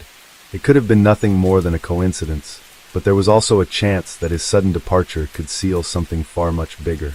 The detectives had to get to the bottom of it. They quickly tracked down Ryan and asked him to come in for questioning. He agreed without hesitation. "When did you first meet Kira?" "Sometime in November, I believe, when I was looking for a new store manager. We talked off and on." "Did you develop, like, a personal relationship?" "Yeah, I would say I did, yeah. Other than the impression that she was going through a pretty significant divorce. The last time I saw her was Sunday prior to her disappearance." According to Wendt, the last time he spoke with Kira was while driving to Colorado. Along the way, they exchanged messages. "Do you have your record of text messages with Ryan?" "Yeah." The messages were sent shortly before Kira went missing, revealing that she had been texting her boyfriend during dinner with her husband. From their exchange, it was clear that Kira was becoming increasingly distant from Jeff. Investigators analyzed Wendt's phone records using cell tower data and reviewed his credit card transactions. The results confirmed that he had been in Colorado that evening, making it impossible for him to be involved in Kira Steger's disappearance. With no evidence linking him to the case, detectives ruled him out as a suspect and released him. The timestamps on the messages showed that Kira had continued texting Ryan even after returning home with Jeff. However, after 11:44 p.m., the messages abruptly stopped. At the same time, another team of detectives, working alongside a video expert, began reviewing footage from a neighbor's security camera. "We want to know when did she leave, because that's the next time we'll potentially be seeing her alive." The camera covered a large portion of the street by continuously panning left and right, which made reviewing the footage significantly more challenging. Even if something suspicious appeared, it would only be visible for a brief moment before the camera shifted focus. Because of this, Jeff and Kira's house was only in view for a short time when the camera moved to the right, positioned at the very edge of the frame. Going through this footage was a painstaking process. Forensic experts had to carefully examine each individual frame, as there was no way to predict when something crucial to the investigation might occur. Finally, something unusual caught their attention near the house. After 2 a.m., a car appeared on the footage, its shape merging into a bright blur due to the heavy snowfall. The car moved in an odd way, almost as if it were reversing, trying to get closer to the house. The poor quality of the footage made it hard to fully understand what was happening at that moment. However, at 9:21 a.m., Kira's Chevy can be seen driving away, which matches Jeff's earlier account. Unfortunately, the video doesn't reveal who was driving. Early that morning, luck was finally on the side of the Bloomington Police Department. The Mall of America has huge parking ramps, and a visitor noticed a car that had been sitting in the same spot for an unusually long time. Finding it suspicious, they called for a tow truck. The driver arrived and began inspecting the vehicle. At first, nothing seemed out of the ordinary, but just as he was about to hook it up, he saw what appeared to be blood. He immediately contacted the local authorities. Bloomington police got a hold of St. Paul police to coordinate their efforts. When officers arrived at the parking lot, they identified the vehicle. It was Kira's car. It appeared to be blood on the outside of the car. Not a lot of blood, but just some smudges. Behind the car was this grass area that just sort of went downhill. Laying in the grass was this piece of material. It turned out to be a trunk liner, and on the underside, there were traces of a red liquid. DNA testing confirmed it was Kira Steger's blood.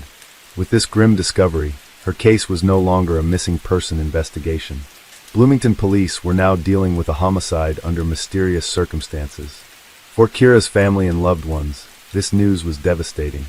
Any remaining hope of finding her alive was shattered. At the same time, an avalanche of unanswered questions overwhelmed them.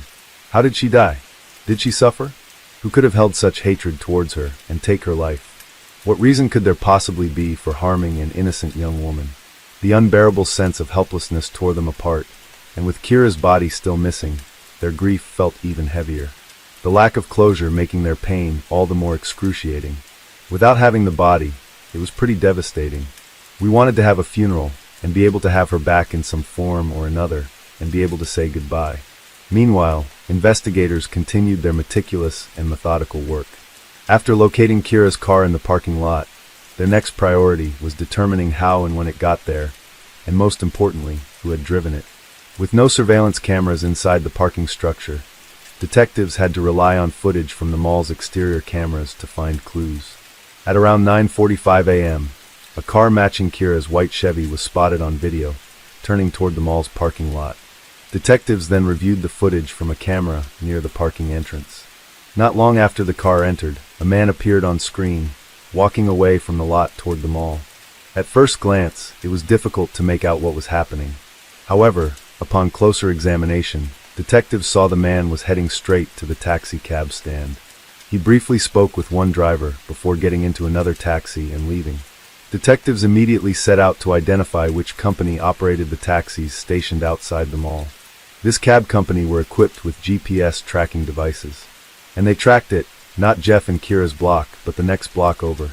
Investigators returned to the moving camera from Jeff and Kira's neighbor, hoping to spot the taxi.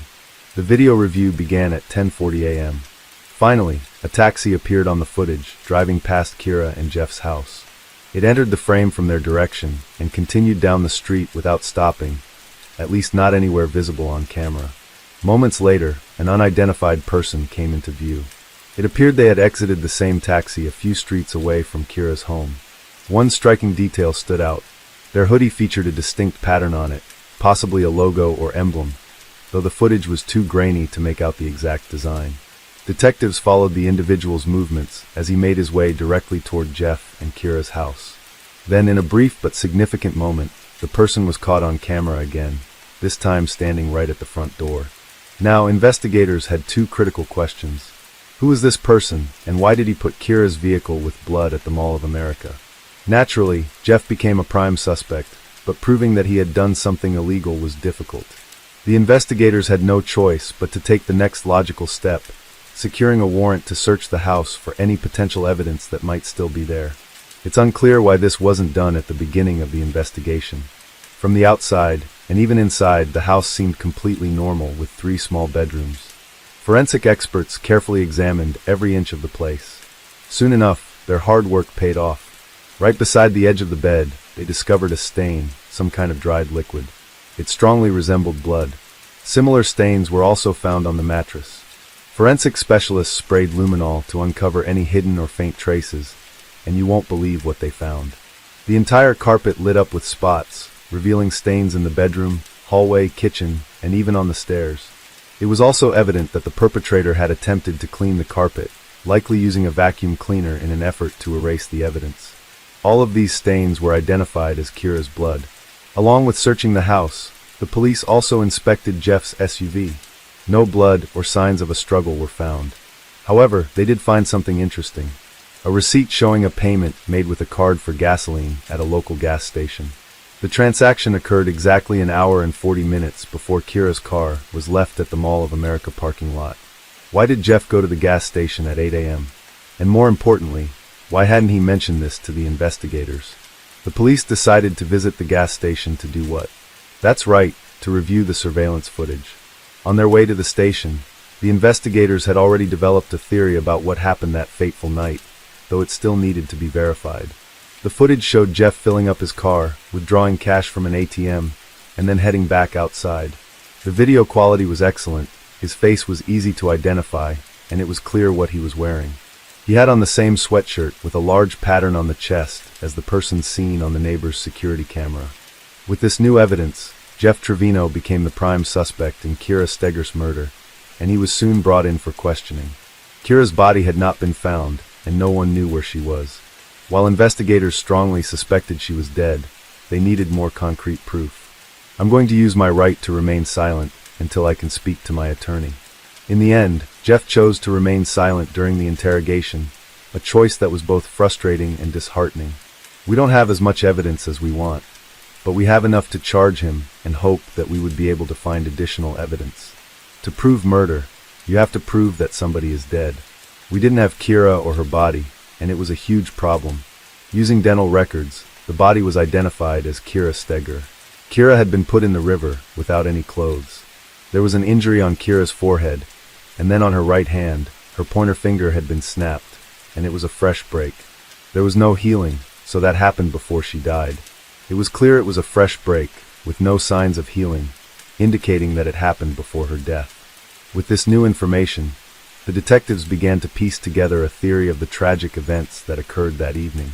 Kira had spent the evening with her husband, but throughout the night, she was continuously texting her boyfriend. She did so both during dinner at the mall and after returning home. Most likely, her actions didn't go unnoticed by Jeff. From the start of the evening, he began feeling increasingly hurt and angry toward Kira. Initially, he tried to casually ask who she was messaging so much, but when Kira refused to show him her texts, he lost control. In his rage, he grabbed her arm and forcefully took her phone, breaking her finger in the process. But that wasn't enough for him. He then struck Kira on the head with a glass, causing the wound on her forehead. Then, Jeff calmly used a pillow to suffocate Kira, cutting off her air supply. Realizing the crime he had committed, he quickly worked to erase any evidence, putting together a plan to hide the evidence. He moved Kira's car closer to the house, placed her body in the trunk, and drove to a river where he discarded it in the water. The following morning, he withdrew some cash, preparing to take a taxi back home. Afterward, he drove Kira's car to the Mall of America and left it there. He then took a taxi, which brought him almost to his doorstep. Through all of his actions, Jeff tried to make it seem like nothing unusual had happened, and that he had no involvement in his wife's disappearance. But as we all know, sooner or later, everyone must face the consequences of their actions. On November 25, 2013, Jeff Trevino was convicted of the second-degree murder of his wife, Kira Steger, and was sentenced to 27.5 years in prison. Kira will always be remembered by those who loved her as a kind and bright person who brought joy and optimism to everyone around her, always willing to support anyone in need. And that's why I will never feel that loved ever again. Case 6. 50-year-old Michelle Summers lies motionless in the bathtub. Unable to comprehend her mother's disturbing state, panic and desperation take hold as Ada screams for her father to help. Martin bursts into the bedroom upon hearing his child's desperate cries, only to find Michelle slumped over in the bathtub and Ada crying uncontrollably. To shield Ada from further distress, he instructs her to seek help from the neighbors. Once Ada leaves, Martin immediately dials emergency services while desperately administering CPR to his wife. Pleasantville Police Department. I need an ambulance right now. Okay, what's the problem, sir? Sir, what's wrong? I've fallen in the bathtub. Who's in the bathtub? Who's in the bathtub? My wife.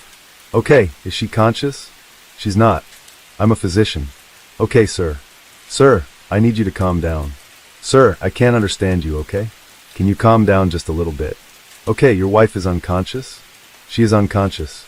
She's underwater. Okay, did you get her out of the water? I did. I couldn't lift her. I let the water out. She's under the water. She's under the water? She's under the water now. Call the emergency ambulance. Okay, is she breathing at all? She's not. Okay, sir, the ambulance has been paged. They're on their way, okay? Do not hang up. What? Sir? The operator is left clueless as the line goes suddenly dead. Frantic to trace the address, the operator reaches out to a colleague for help. Was it 305? Did he get west or south? He didn't. And we tried to get that out of him, and then he didn't connect it, and nothing came up on our caller ID. Okay, I know it's a gayness community we have, so I know. Okay. I wonder. Could it have been 3305 Milk Street? I wonder. It could have been.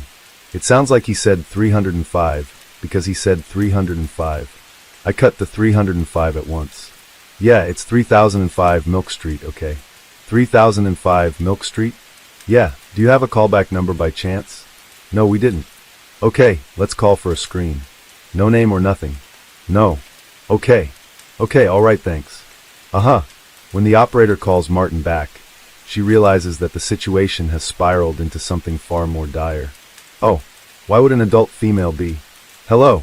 Sir, this is 911. Can I help you? I need help right now. Sir, they're on their way. Is your wife breathing? She is not. I am a physician. I've got CPR in progress. You're doing CPR. Do you know? Oh no. Sir, how old is your wife? My wife is 50 years old. She just had surgery here a couple days or a week ago. What kind of surgery did she have? She had a facelift. She had a facelift? Yes. Okay, do you know how to do CPR? I am doing it. Okay, do not. Despite the line going dead again, help is on the way. On the other end, Martin's neighbors, Christy and Doug Daniels, rush back with Ada to help him. As the medical staff continues to revive Michelle, Martin reaches out to his older daughter, Alexis, and informs her of the tragic accident. He said, "Your mom, she's in the tub. She's not breathing. I've called an ambulance." And then he hung up. But before Alexis could fly home, Michelle is pronounced dead moments after her transfer to the hospital. The autopsy and police reports provide conclusive evidence that Michelle's passing was a result of a heart attack. But when Alexis arrives, she struggles to accept the cause behind her mother's passing. Her apprehensions stemmed from a haunting request her mother had made during their last meeting, a plea tied to a dark, long-buried secret that had stretched far into the past. But who is Michelle? According to her sister, she is the best kind of sister anyone could ever wish for. She entered different pageants. She won Homecoming Queen. And she did modeling. She was an exchange student over in Switzerland. She excelled at everything. After meeting at a singles event at a California church, Michelle and Martin eloped almost immediately to get married. The marriage grew fulfilling each day as the couple welcomed 4 children. It's now 11:45 in the morning. We're waiting for our doctor, Stephen Williams, to come and induce Michelle. This will be our 3rd baby. Guess who's here, Rachel? Hey, that's your new sister. Rachel, Vanessa, Alexis, and Damien in just 5 years. Martin fast-tracked his medical degree and residency, completing both in just 4 years. By 1987, he was working as a physician in the ER, and was known for his generosity, often advising patients free of charge who couldn't afford it. His career peaked when the Utah governor appointed him as medical director of the Utah Development Center. He also served as an LDS bishop, further cementing his respected status in the community. Martin and Michelle were seen as the ideal family, admired, well-respected, with devoted children. Martin was their role model, while Michelle was their unwavering pillar of support. Driven by their desire for a larger family, the couple adopts 4 more children, Giselle, Ella, and Sabrina from Ukraine, and Ada, who's actually their granddaughter. But behind the facade of success and devotion lay secrets that would unravel everything. Indoors, the couple's marriage was a battleground of frequent clashes when Michelle caught Martin watching explicit content. Each time she confronted Martin about his concerning habits and behavior, he threatened to end his life, forcing Michelle to bury the issues. For years, the couple hid the turmoil from the children and the community. Yet, the truth can only remain hidden for so long. When Martin turned 50, his behavior took a sharp turn. The sudden change was impossible to ignore, and the older children noticed something was off about their father. When my father turned 50, he started acting very strangely. I thought he was just going through a midlife crisis at first. He became just very obsessed with losing weight and his appearance. He'd go into tanning salons. He lost weight. He lost weight. He'd start exercising just all the time, just in the middle of a conversation, jumping and doing push-ups, things like that. Really bizarre. Really strange. Very out of the ordinary. According to ABC News, Michelle grew suspicious of an extramarital affair, but found no proof to provide any basis for her doubts. Michelle had worked as a model in the past, and had always come across as very accepting of her aging. But in March of 2007, something changed. Michelle surprised her family by announcing that she was getting a facelift. Mom said, "I'm going to meet with a plastic surgeon. Your father wants to get me a facelift." She's got a makeup on. Like anyone getting older, you have things that you don't like, and so my dad's trying to do something nice for her. She told me, she said, your dad's trying to look all better. Maybe I will too. Despite her apprehensions with her mother's drastic decision, Alexis volunteered to return home during her break to assist in her mother's recovery post-surgery. I actually went to the consultations with her to meet this plastic surgeon, and she told him all of her concerns, saying maybe I'll wait until the summer. I would be home from medical school for my summer break, and so I could be there and can help with the recovery. And my dad said, "Oh no, Alexis, you have spring break coming up in a week. Let's do it then." My dad was very pushy. Post-surgery, Michelle developed symptoms that are not consistent with the procedure's side effects. She is constantly drained and drowsy. As a med student, Alexis checks her mother's prescriptions and discovers heavy sedatives on the list that are prescribed by a licensed doctor. Given that the prescription is written by a medical professional, Alexis seems convinced of the medication. But her mother's behavior grows suspicious each day. Despite being blindfolded by bandages, she asks Alexis to hand over the medications so that she can identify them by touch. The strange request unnerves Alexis, pushing her to confront her mother. Michelle shares her suspicions about Martin being involved in something sinister and having an affair, adding to the already shocking revelation. Michelle says something that makes Alexis' blood run cold. She started to cry. She said, "If anything happens to me, make sure it wasn't your dad." And I said, "Mom." I kinda got upset. As Alexis continues to reel in the shock of her mother's suspicions, she also resists her father's demands to leave him alone with her mother while he administers the medicines to her. But as Michelle's health improves substantially, Alexis leaves for university after her spring break, putting behind her mother's suspicions. But here she was now, only a week later, flying back home after listening to her father's panicked cries over the call. As Alexis stomachs the devastating news about her mother's passing, her haunting last request makes her uneasy. As soon as Martin leaves the house, Alexis bolts to her mother's room to count every pill in the prescription bottle. To her dismay, every bottle is empty. When she inquires about the missing pills with her brother, Damien, and his girlfriend, Aileen, she discovers that Aileen has flushed the pills after returning home from the hospital at Martin's request. It made him too sad looking at her having her medication there. As soon as I heard that, things were just starting to add up. Determined to discover the truth, she remembers Michelle had shared Martin's phone account login with her a month ago. Little did she know then that this account is going to expose the beginning of a sinister plan. And we found this number that he'd been calling a lot. The name of the person popped out. Gypsy Jillian Willis. The barrage of text messages and the call durations from the number makes Alexis wonder if Gypsy could be her father's lover, like her mother had suspected. But when she confronts her father, she endures a side of him that she hadn't considered in her worst nightmare. Angered by her accusations, Martin assaults and violates Alexis in the bedroom. Reeling from the truth about her father, Alexis turns to her sister, Rachel, and their aunt, Linda, who had always harbored doubts about her sister, Michelle's sudden death. However, she doesn't share about the assault with her family. Her father's behavior convinces Alexis that her mother was right about Martin's infidelity all along. But proving that he had anything to do with her death would be another matter. Alexis and Linda decide to approach authorities to reinvestigate Michelle's death. Since the autopsy and toxicology reports showed no evidence of foul play, the police dismissed Alexis' claims. Meanwhile, Martin's behavior grows more suspicious as he rushes to organize the funeral and bans all of Michelle's family from attending it. At the funeral, Martin talked mainly about himself and not so much Michelle. Alexis and Rachel were appalled. After the funeral services, Martin introduces Gypsy to the family and announces that she will be the new babysitter for the younger children. Alexis has already confronted her father, but now a cold realization hits her. Gypsy is not going to just be the babysitter, and in that moment, everything changes for the family. While the family was only getting to know about Gypsy now, Martin knew about her intimately. Both had met online, sparking an affair. Even though Gypsy was aware of Martin's marriage, she saw their relationship as a convenient arrangement for both. But now Gypsy had moved into Martin's house, hinting that this relationship had grown to become more serious. The family soon discovers that Gypsy was hiding disturbing secrets about her personal life. She doesn't care who gets hurt. She doesn't care what circumstances are ruined. The happy couple continues to proceed with their plans. Just 3 months after Gypsy moves in, Martin proposes marriage and plans to send the 4 younger children to California for adoption.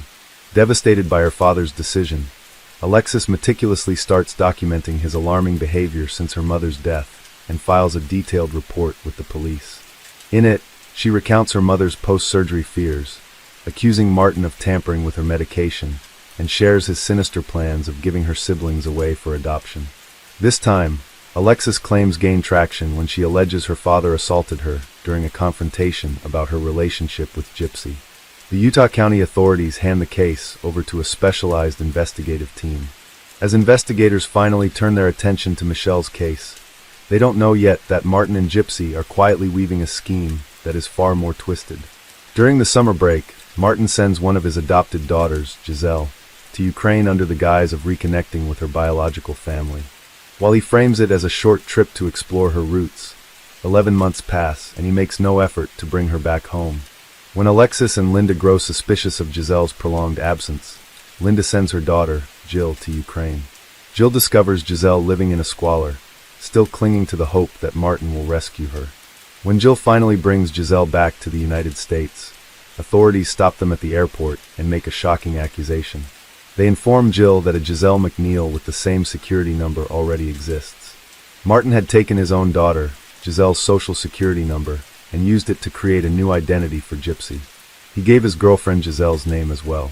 They went to court and legally changed her birth date by 20 years. Gypsy Willis took on the identity of Giselle McNeil and claimed to be Martin McNeil's wife. Investigators also found out the marriage date listed on the form was April 14, 2007, the same day as Michelle McNeil's funeral. This discovery shifts the investigation's focus squarely onto Martin. The situation takes a grim turn when the family reveals a litany of his criminal records. We found that the transcript used for Martin McNeil to get into medical school was totally falsified. Instead of taking his transcript and altering it, he got somebody else's. The transcript was completely fake. His entire career is based on falsified transcripts from different colleges. However, investigators had only scratched the surface when it came to Martin's history. In his 20s, he was convicted of check hiding, a scheme involving fraudulent purchases with unauthorized funds. For this, he served 180 days in prison. Following his release, Martin was placed on felony parole for 3 years. Martin went on to violate this parole by enrolling in medical school and mocking the law yet again.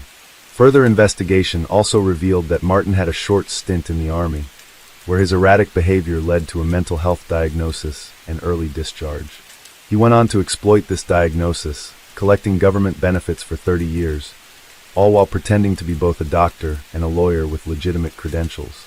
The investigating team is convinced that Martin is a master manipulator.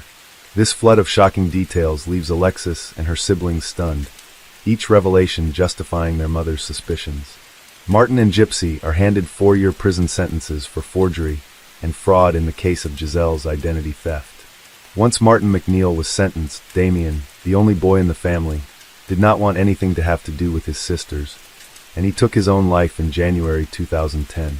He was studying law at NYU at the time. Meanwhile, authorities and Alexis joined hands to find evidence against Martin in Michelle's case. The investigation kicks off with the youngest witness of the case, Ada. I remember the shirt I think was blue, and the pants I think was blue, and I think the jacket was blue too. Oh, okay. Was she all the way in the bathtub, or just part way in the bathtub? All the way. She was all the way in the bathtub. To further explain what she had witnessed, Ada draws a picture showing Michelle lying on her back in the bathtub with her eyes wide open and head above the water as the faucet poured onto her face. Ada insists that the water was red, a detail even the neighbors who had ran to assist Martin on that grim day are able to verify. However, Martin's version of how he found Michelle differs vastly from his daughter. He claims Michelle was bent over, face down in the bathtub, suggesting she slipped while trying to get in. But his version crumbles when investigators found no witnesses to back his account. As Martin's case floods the media, a flood of informants emerges, each sharing more damning information. Former patients came forward, accusing Martin of intimidation and violation. Investigators also discover a disturbing pattern. Martin would abruptly leave hospitals or clinics when his control over patients slipped, only to restart the cycle somewhere else. Alexis confirms this detail by citing frequent school changes tied to her father's job hopping. But the family still had one more shocker to digest. And Walt Hall, Martin's former mistress, steps into the spotlight to share a chilling claim. Martin had once told her, "There's something you can give someone that's natural, that's there after they have a heart attack, so that it's not detectable after they have a heart attack." Armed with this new revelation, investigators request Michelle's toxicology report. While the prescribed medicines appear within recommended limits, the combination raise red flags. The cocktail of these prescriptions was lethal enough to cause dire consequences. When investigators speak with Dr. Thompson, the plastic surgeon who performed Michelle's facelift, he reveals a concerning detail. He has prescribed more medications solely on Martin's insistence. As a fellow physician, Dr. Thompson has presumed that Martin would administer the medicines responsibly. But could she have accidentally mixed up her medication and overdosed? With her eyes bandaged post-surgery, this was a possibility. Furthermore, given that some of the medicines were supposed to alleviate stress, was it possible that she continued to take them after recovery? The investigators seek the opinion of a forensic toxicologist. Michelle had taken 4 different central nervous system depressants: oxycodone, diazepam, promethazine, and zolpidem, commonly known as Ambien. According to the toxicologist, Ambien has a very short half-life, meaning it leaves the body quickly. It's intended for nighttime use, yet many hours had passed since she had supposedly taken it, and it was still present in high concentrations in her system. This didn't add up. She said, "Lexi, I don't know why, but your dad kept giving me medication. He kept giving me things, telling me to swallow. And she said I even started to throw up." Given the heavy medications, Michelle would have been highly impaired, leaving her in a state where she could have been easily manipulated. The medical examiner wasn't aware that when paramedics performed CPR on Michelle, she had expelled several cups of water, and the last bit was pink, frothy foam, which would be indicative of drowning. If Martin had performed CPR, there shouldn't have been any water in Michelle. He's a doctor. He should know how to perform CPR correctly. So the question is, did Martin perform CPR at all? Investigators wondered if Martin may have threatened or coerced the previous doctor into submitting a falsified report, forcing them to label Michelle's death as natural. Armed with all these new findings, the investigating team formally requested Michelle's case of death to be changed to undetermined.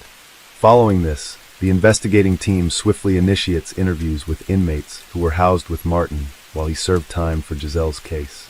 The primary goal is to build compelling evidence to build a solid case against him.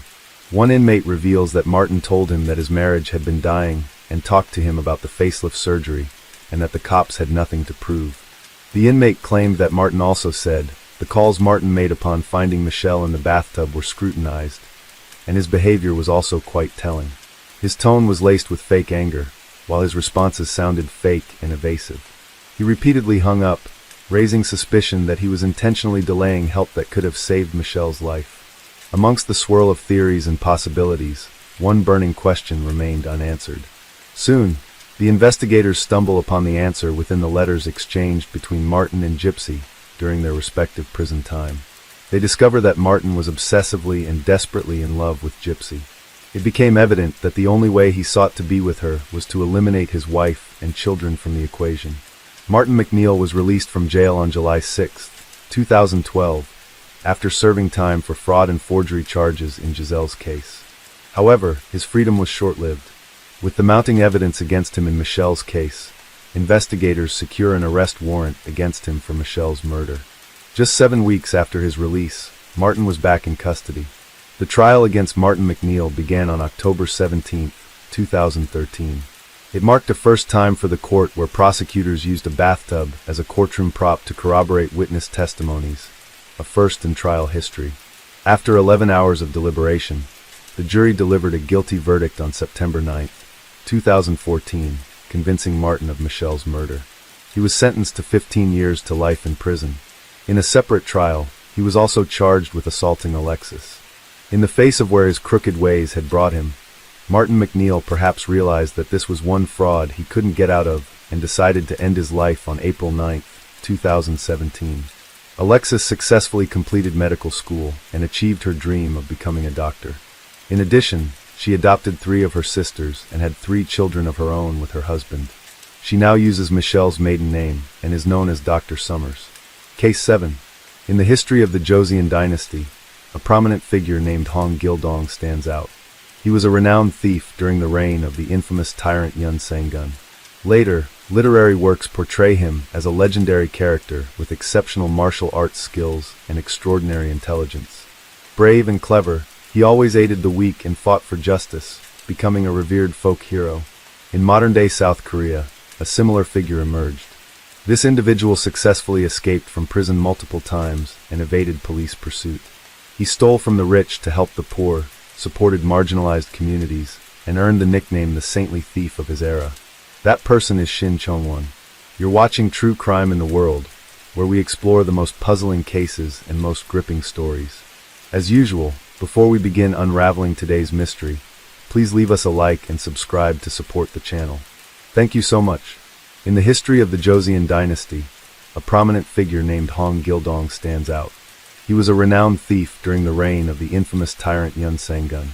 Later, literary works portray him as a legendary character with exceptional martial arts skills and extraordinary intelligence. Brave and clever, he always aided the weak and fought for justice, becoming a revered folk hero. In modern-day South Korea, a similar figure emerged. This individual successfully escaped from prison multiple times and evaded police pursuit. He stole from the rich to help the poor, supported marginalized communities, and earned the nickname the saintly thief of his era. That person is Shin Chong-shin. Chong-won was born on May 28, 1967, into a poor farming family in Gimje, North Jeolla Province, South Korea. He had an older sister and 2 older brothers. Chong-won's childhood was marked by hardship. His mother passed away from liver cancer when he was still in elementary school. His father later remarried, and they had another son, bringing the family to a total of 7 members. They lived in poverty, with a father who was frequently drunk, short-tempered, and physically abusive, adding layers of trauma to Shin Chong-won's already difficult youth. During his school years, Shin Chong-won struggled academically. Although South Korea had implemented mandatory free education, many schools still collected fees under the guise of donations. Shin Chong-won's impoverished family couldn't afford these costs, leading to constant ridicule and humiliation from his peers and teachers. The pressure from both family and school left him disillusioned, gradually turning him into a rebellious and wayward child. At the age of 15, Shin Chong-won was arrested for the first time for stealing a watermelon. The person who reported him was none other than his own father. After the police notified his school, Shin Chong-won faced disciplinary action and was expelled. At the time, he had only been in middle school for 3 months. Still a minor, his father was given 2 options: take his son home, discipline him, and plead for the school to reinstate him, or send him to a juvenile detention center for others to reform him. Ultimately, Shin Chong-won's father chose to send him to the detention center, despite objections from those around him. During his time in the juvenile detention center, Shin Chong-won neither learned any lessons nor recognized his mistakes. After his release, he became even more audacious, frequently getting arrested for theft and fighting. His life soon became a cycle of crime and imprisonment. Later, he joined his accomplices in a heist, a decision that would irrevocably change the course of his life. In 1989, at the age of 22, Shin Chong-won was no longer satisfied with petty theft near his home. He and 4 friends from his village traveled to the capital, Seoul. There, the group of 5 robbed a stationery store.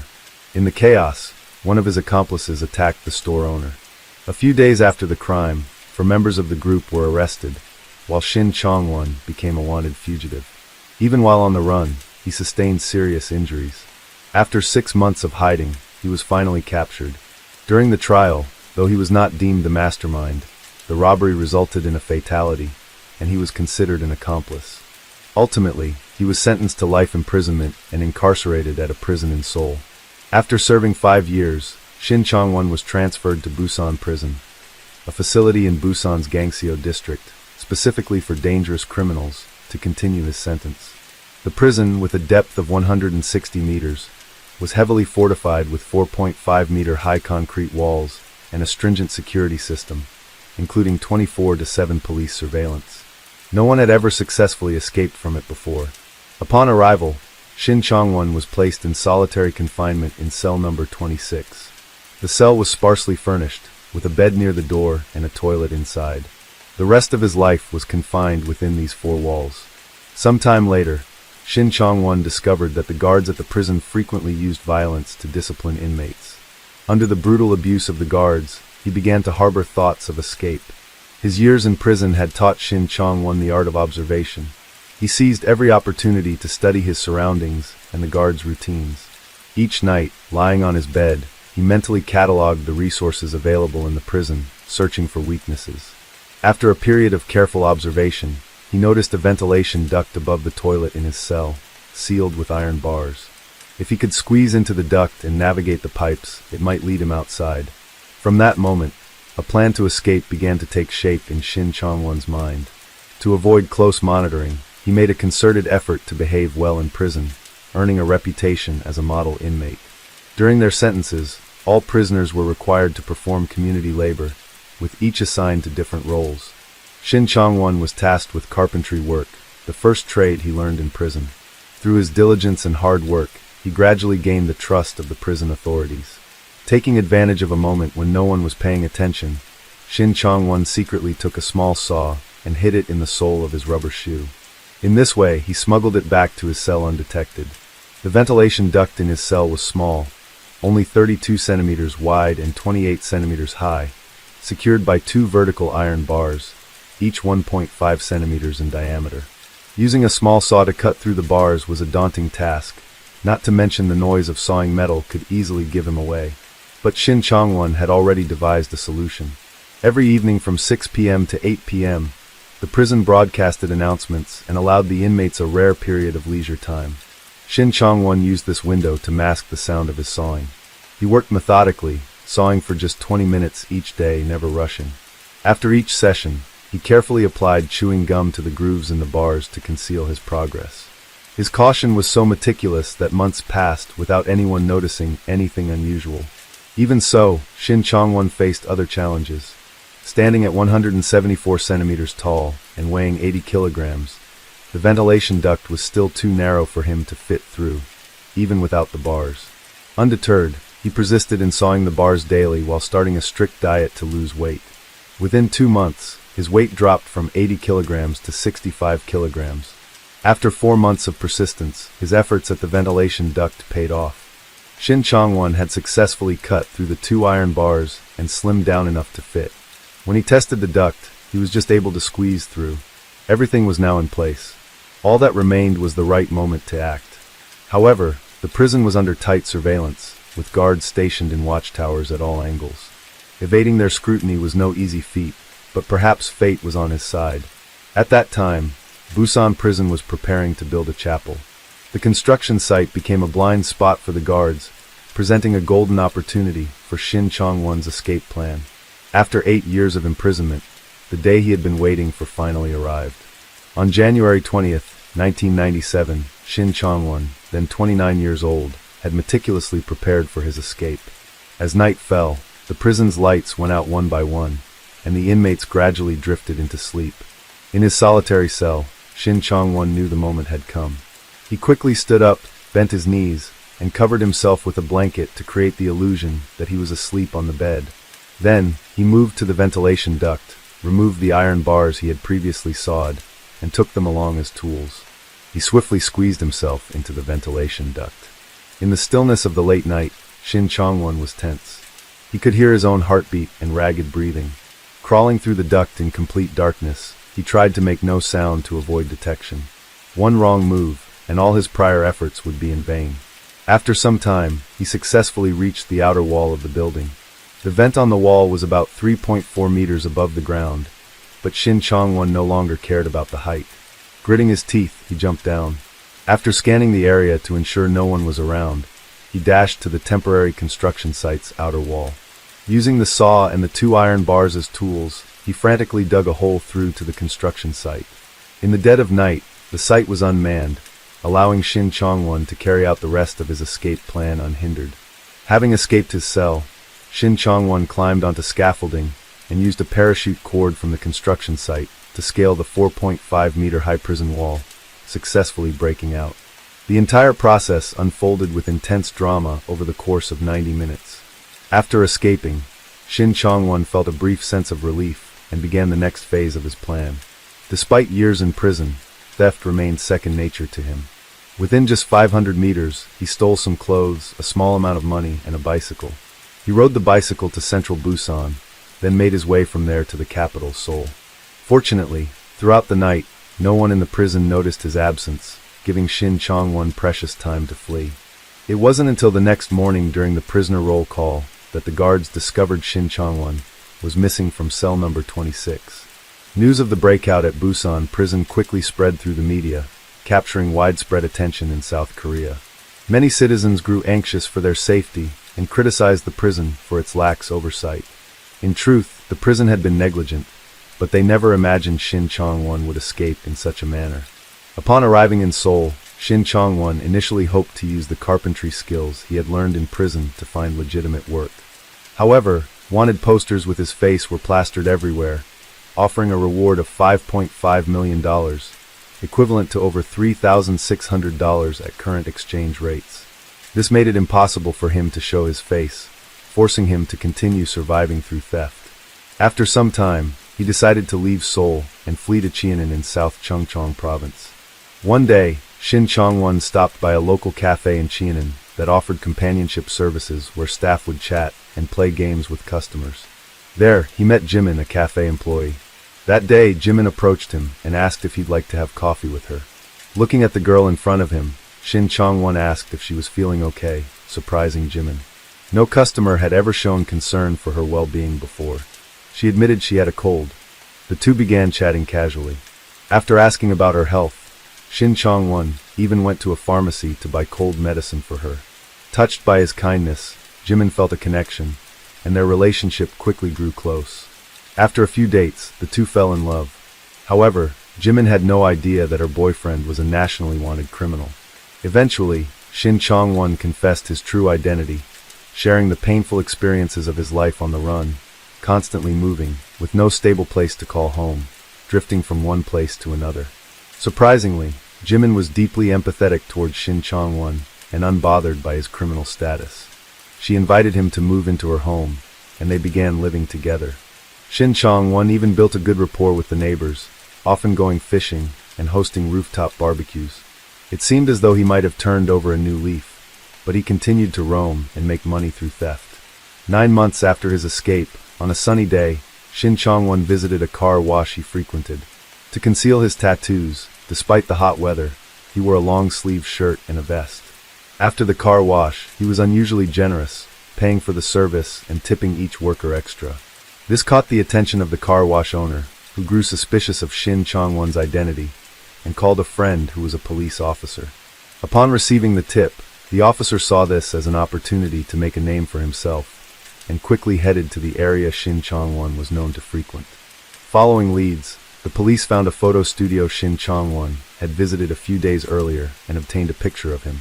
From this, they confirmed that the man was indeed the fugitive Shin Chong-won. The police then began investigating Shin Chong-won and his girlfriend's residence, a second-floor apartment in a complex. During their first visit, the apartment was dark and appeared empty. At that moment, Shin Chong-won was out committing a theft in the middle of the night. Despite the late hour, the police waited in the dimly lit hallway. Suddenly, footsteps echoed from the staircase, growing closer. The police quickly identified the approaching man as Shin Chong-won and fired a gas gun at him. Caught off guard, he was struck in the head and right eye. The weapon was designed to render a person unconscious, but Shin Chong-won's survival instinct was fierce. Summoning all his strength, he overcame the effects and escaped, disappearing into the vast darkness. From that encounter, a scar remained on his right eye. Following this incident, the police turned their attention to Jimin, but she claimed innocence, insisting she knew nothing of Shin Chong-won's true identity. With no evidence against her, the police could do nothing. Afterward, Shin Chong-won and Jimin risked maintaining secret contact. He decided to leave the city and asked Jimin if she would join him in his nomadic life. This time, Jimin's attitude shifted abruptly. She declared that she wasn't a criminal and shouldn't have to endure such hardship. In the end, despite their lingering feelings, they had no choice but to part ways. Later, Shin Chong-won called Jimin, asking her to pack up his belongings. In the days following their breakup, he had already found a new girlfriend, a 21-year-old younger than Jimin, and moved in with her. At this point, Jimin was still reeling from the heartbreak. She couldn't believe Shin Chong-won had moved on so quickly, as if he had a backup plan all along. The more she thought about it, the angrier she became, though she suppressed her rage and agreed to his request. They arranged to meet at a parking lot in Cheonan. That evening, Jimin arrived early and waited. Soon after, Shin Chong-won appeared, slowly approaching her car. But an unexpected scene unfolded. From the back door of Jimin's car, 2 police officers suddenly emerged, attempting to arrest him. Startled and panicked, Shin Chong-won realized Jimin had betrayed him. Once again, he faced the police. But he was adept at escaping, and not easily caught. After a fierce confrontation, one officer drew his gun to apprehend him, but the bullet jammed, giving Shin Chong-won an opening. He shoved the officers aside, jumped into the driver's seat of Jimin's car, and drove off. Once more, Shin Chong-won slipped away right under the police's noses. In the car Shin Chong-won left behind, police discovered a large amount of cash, luxury watches, and jewelry from his thefts, items stolen from wealthy neighborhoods. They also found a wig, several stolen citizen ID cards, fake license plates, and a diary. The diary chronicled Shin Chong-won's activities after his escape, including multiple minor run-ins with police during his flight, such as driving a car with illegally tinted windows, or smoking in a no-smoking area. Each time he calmly presented an ID, but the police never thoroughly checked if the photo matched him. The diary also revealed that he had once hidden in a sewer system to evade the police. Following this lead, authorities conducted a massive sweep of the sewer systems in Gangnam and Mount Daemo, but to no avail. The reward for Shin Chong-won's capture kept rising, from 5 million won to 10 million won, and eventually to 50 million won, the highest bounty ever offered by South Korean police for a fugitive. A massive force was deployed to apprehend him, even involving the military in the manhunt. During this time, Shin Chong-won committed numerous additional thefts, each time evading capture. This left the police humiliated and reprimanded for their ineffective efforts. Shin Chong-won, a lone fugitive, was single-handedly outsmarting the authorities. Despite their extensive resources, the police couldn't catch him. A police officer who once encountered Shin Chong-won noted his exceptional physical fitness and agility, capable of navigating obstacles with ease during escapes.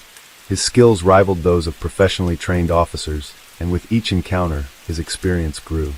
Additionally, Shin Chong-won had a strong mental resilience, remaining calm under pressure. He could survive in harsh conditions for extended periods, sleeping under bridges, eating rats, yet still managed to elude capture. Not only that, Shin Chong-won was also a charmer. During his time on the run, he formed relationships with numerous women, most of whom were employees at restaurants or cafes, coming from ordinary family backgrounds. Many of them knew Shin Chong-won's true identity as a wanted criminal, but chose not to report him to the police. Some even willingly helped him evade capture. The reason? Shin Chong-won treated them exceptionally well. He was generous, often buying them gifts and taking care of their needs with great attentiveness. Beyond his romantic partners, others whom Shin Chong-won had helped also secretly aided his escape. While on the run, Shin Chong-won committed over 100 thefts, amassing a fortune close to 10 billion won, equivalent to over $7.2 million at current exchange rates. His victims were predominantly wealthy families. After stealing this money, he spent it lavishly to satisfy his material desires and to compensate for the deprivations of his childhood. However, in a surprising twist, Shin Chong-won did something that gradually shifted the perception of some media outlets and the public. He donated a portion of his stolen money to nursing homes, orphanages, churches, and other organizations to support those in need. Despite the risk of capture, he visited these places, spending time playing with children at orphanages. Only in those moments could Shin Chong-won relax, feeling free from the label of a criminal. According to media reports, Shin Chong-won's fame grew with each passing day. His reputation seemed to transform from that of an escaped convict to a chivalrous hero helping the poor. Many people began to support him, with some young individuals idolizing him as a heroic figure, more than just a common thief, a man of honor and justice. One interviewee even shared that their mother admired Shin Chong-won and hoped he would never be caught by the police. Some dubbed this phenomenon the Shin Chong-won syndrome. In South Korea, the relentless spread of this phenomenon turned the police into the losing side in the court of public opinion. This fueled their frustration and embarrassment, intensifying their determination to apprehend Shin Chong-won. In one instance, a police officer, eager to make a quick arrest, resorted to illegally using violence against one of Shin Chong-won's lovers. When the incident came to light, the officer was sacked. Later, a civilian reported spotting Shin Chong-won, prompting a police investigation. It turned out the individual wasn't him at all. Nevertheless, the civilian insisted they deserved the reward, leading to a lawsuit. Ultimately, the civilian won the case and received 50 million won, approximately $36,232 at current rates. Throughout the investigation, numerous controversies arose. Some police officers spread rumors to heighten Shin Chong-won's perceived danger, including claims that he carried a gun. This instilled fear in many rank-and-file officers, particularly those with limited firearms training, when confronting him. There were even rumors that some officers recognized Shin Chong-won, but were too afraid to arrest him. Finally, on July 16, 1999, an event brought his run to an end. That day, a plumber called the police after spotting Shin Chong-won in an apartment. The plumber, a former military intelligence officer with a keen eye for observation, had been hired to fix a pipe. While working, he sensed something was off. In the apartment, clearly occupied by a couple, there were no shared photos on display. The male resident kept his cap on indoors, pulled low over his face, and avoided much interaction with the plumber. The plumber grew suspicious, believing the man resembled the notorious fugitive Shin Chong-won, often featured on television. To confirm his suspicions, the plumber returned to the apartment under the pretense of having forgotten a tool, taking a closer look. He then checked the tenant information at a real estate agency and discovered the apartment was registered under a woman's name. In South Korea at the time, a traditionally male-dominated society, it was common for apartments to be registered under a man's name. This led the plumber to suspect the man might indeed be the wanted fugitive Shin Chong-won. After receiving the tip, the police immediately took action, vowing to apprehend Shin Chong-won and bring him to justice. A team was dispatched to the provided address. When they knocked on the apartment door and asked if the man inside was Shin Chong-won, he didn't resist and admitted his identity. The operation was a success, capturing Shin Chong-won after 907 days on the run. When asked about his feelings, Shin Chong-won simply smiled and said he felt very relieved. On the day of his arrest, he was wearing a vibrant floral shirt from the brand Missoni, which immediately drew attention and became a fashion item at the time. Shin Chong-won had always been cautious, but this time, his capture stemmed from an unexpected lapse. Recently, he had been preparing for marriage, but got into a financial dispute with his girlfriend, which left him in a foul mood and momentarily distracted. This lapse allowed the plumber to spot him. The plumber who identified Shin Chong-won was later granted honorary police status. For a time, Shin Chong-won was dubbed a modern-day Hong Gil-dong, or South Korea's Robin Hood. Many believed his acts of stealing from the rich to help the poor embodied justice. Some citizens even wrote signed petitions pleading for leniency, hoping the court would grant him a lighter sentence, a phenomenon unprecedented in South Korean society. However, the court saw it differently. Shin Chong-won had committed crimes and had to face the law's consequences. Despite his charitable acts, they did not warrant clemency.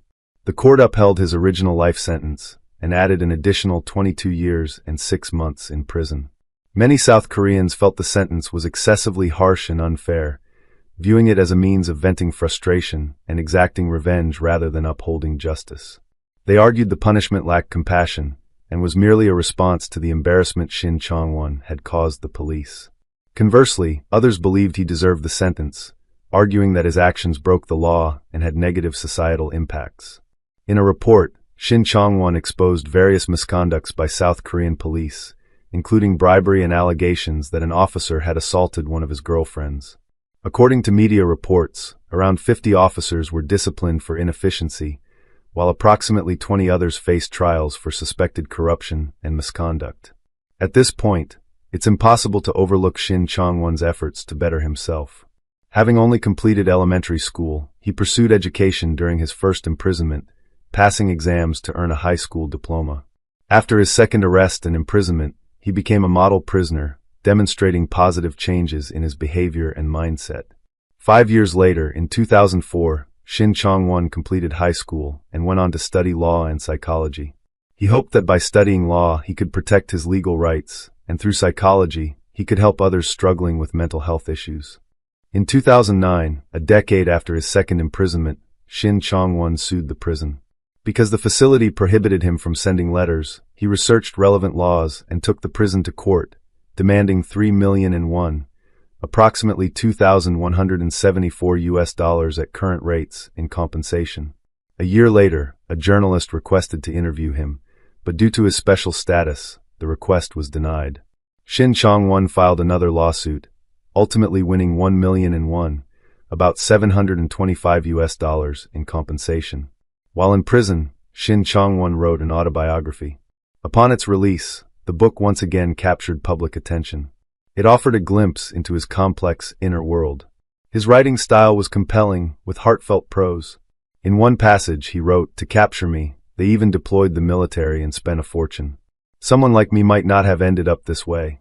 In elementary school, if a teacher had gently patted my head and told me I was a good kid, I might not have reached this point.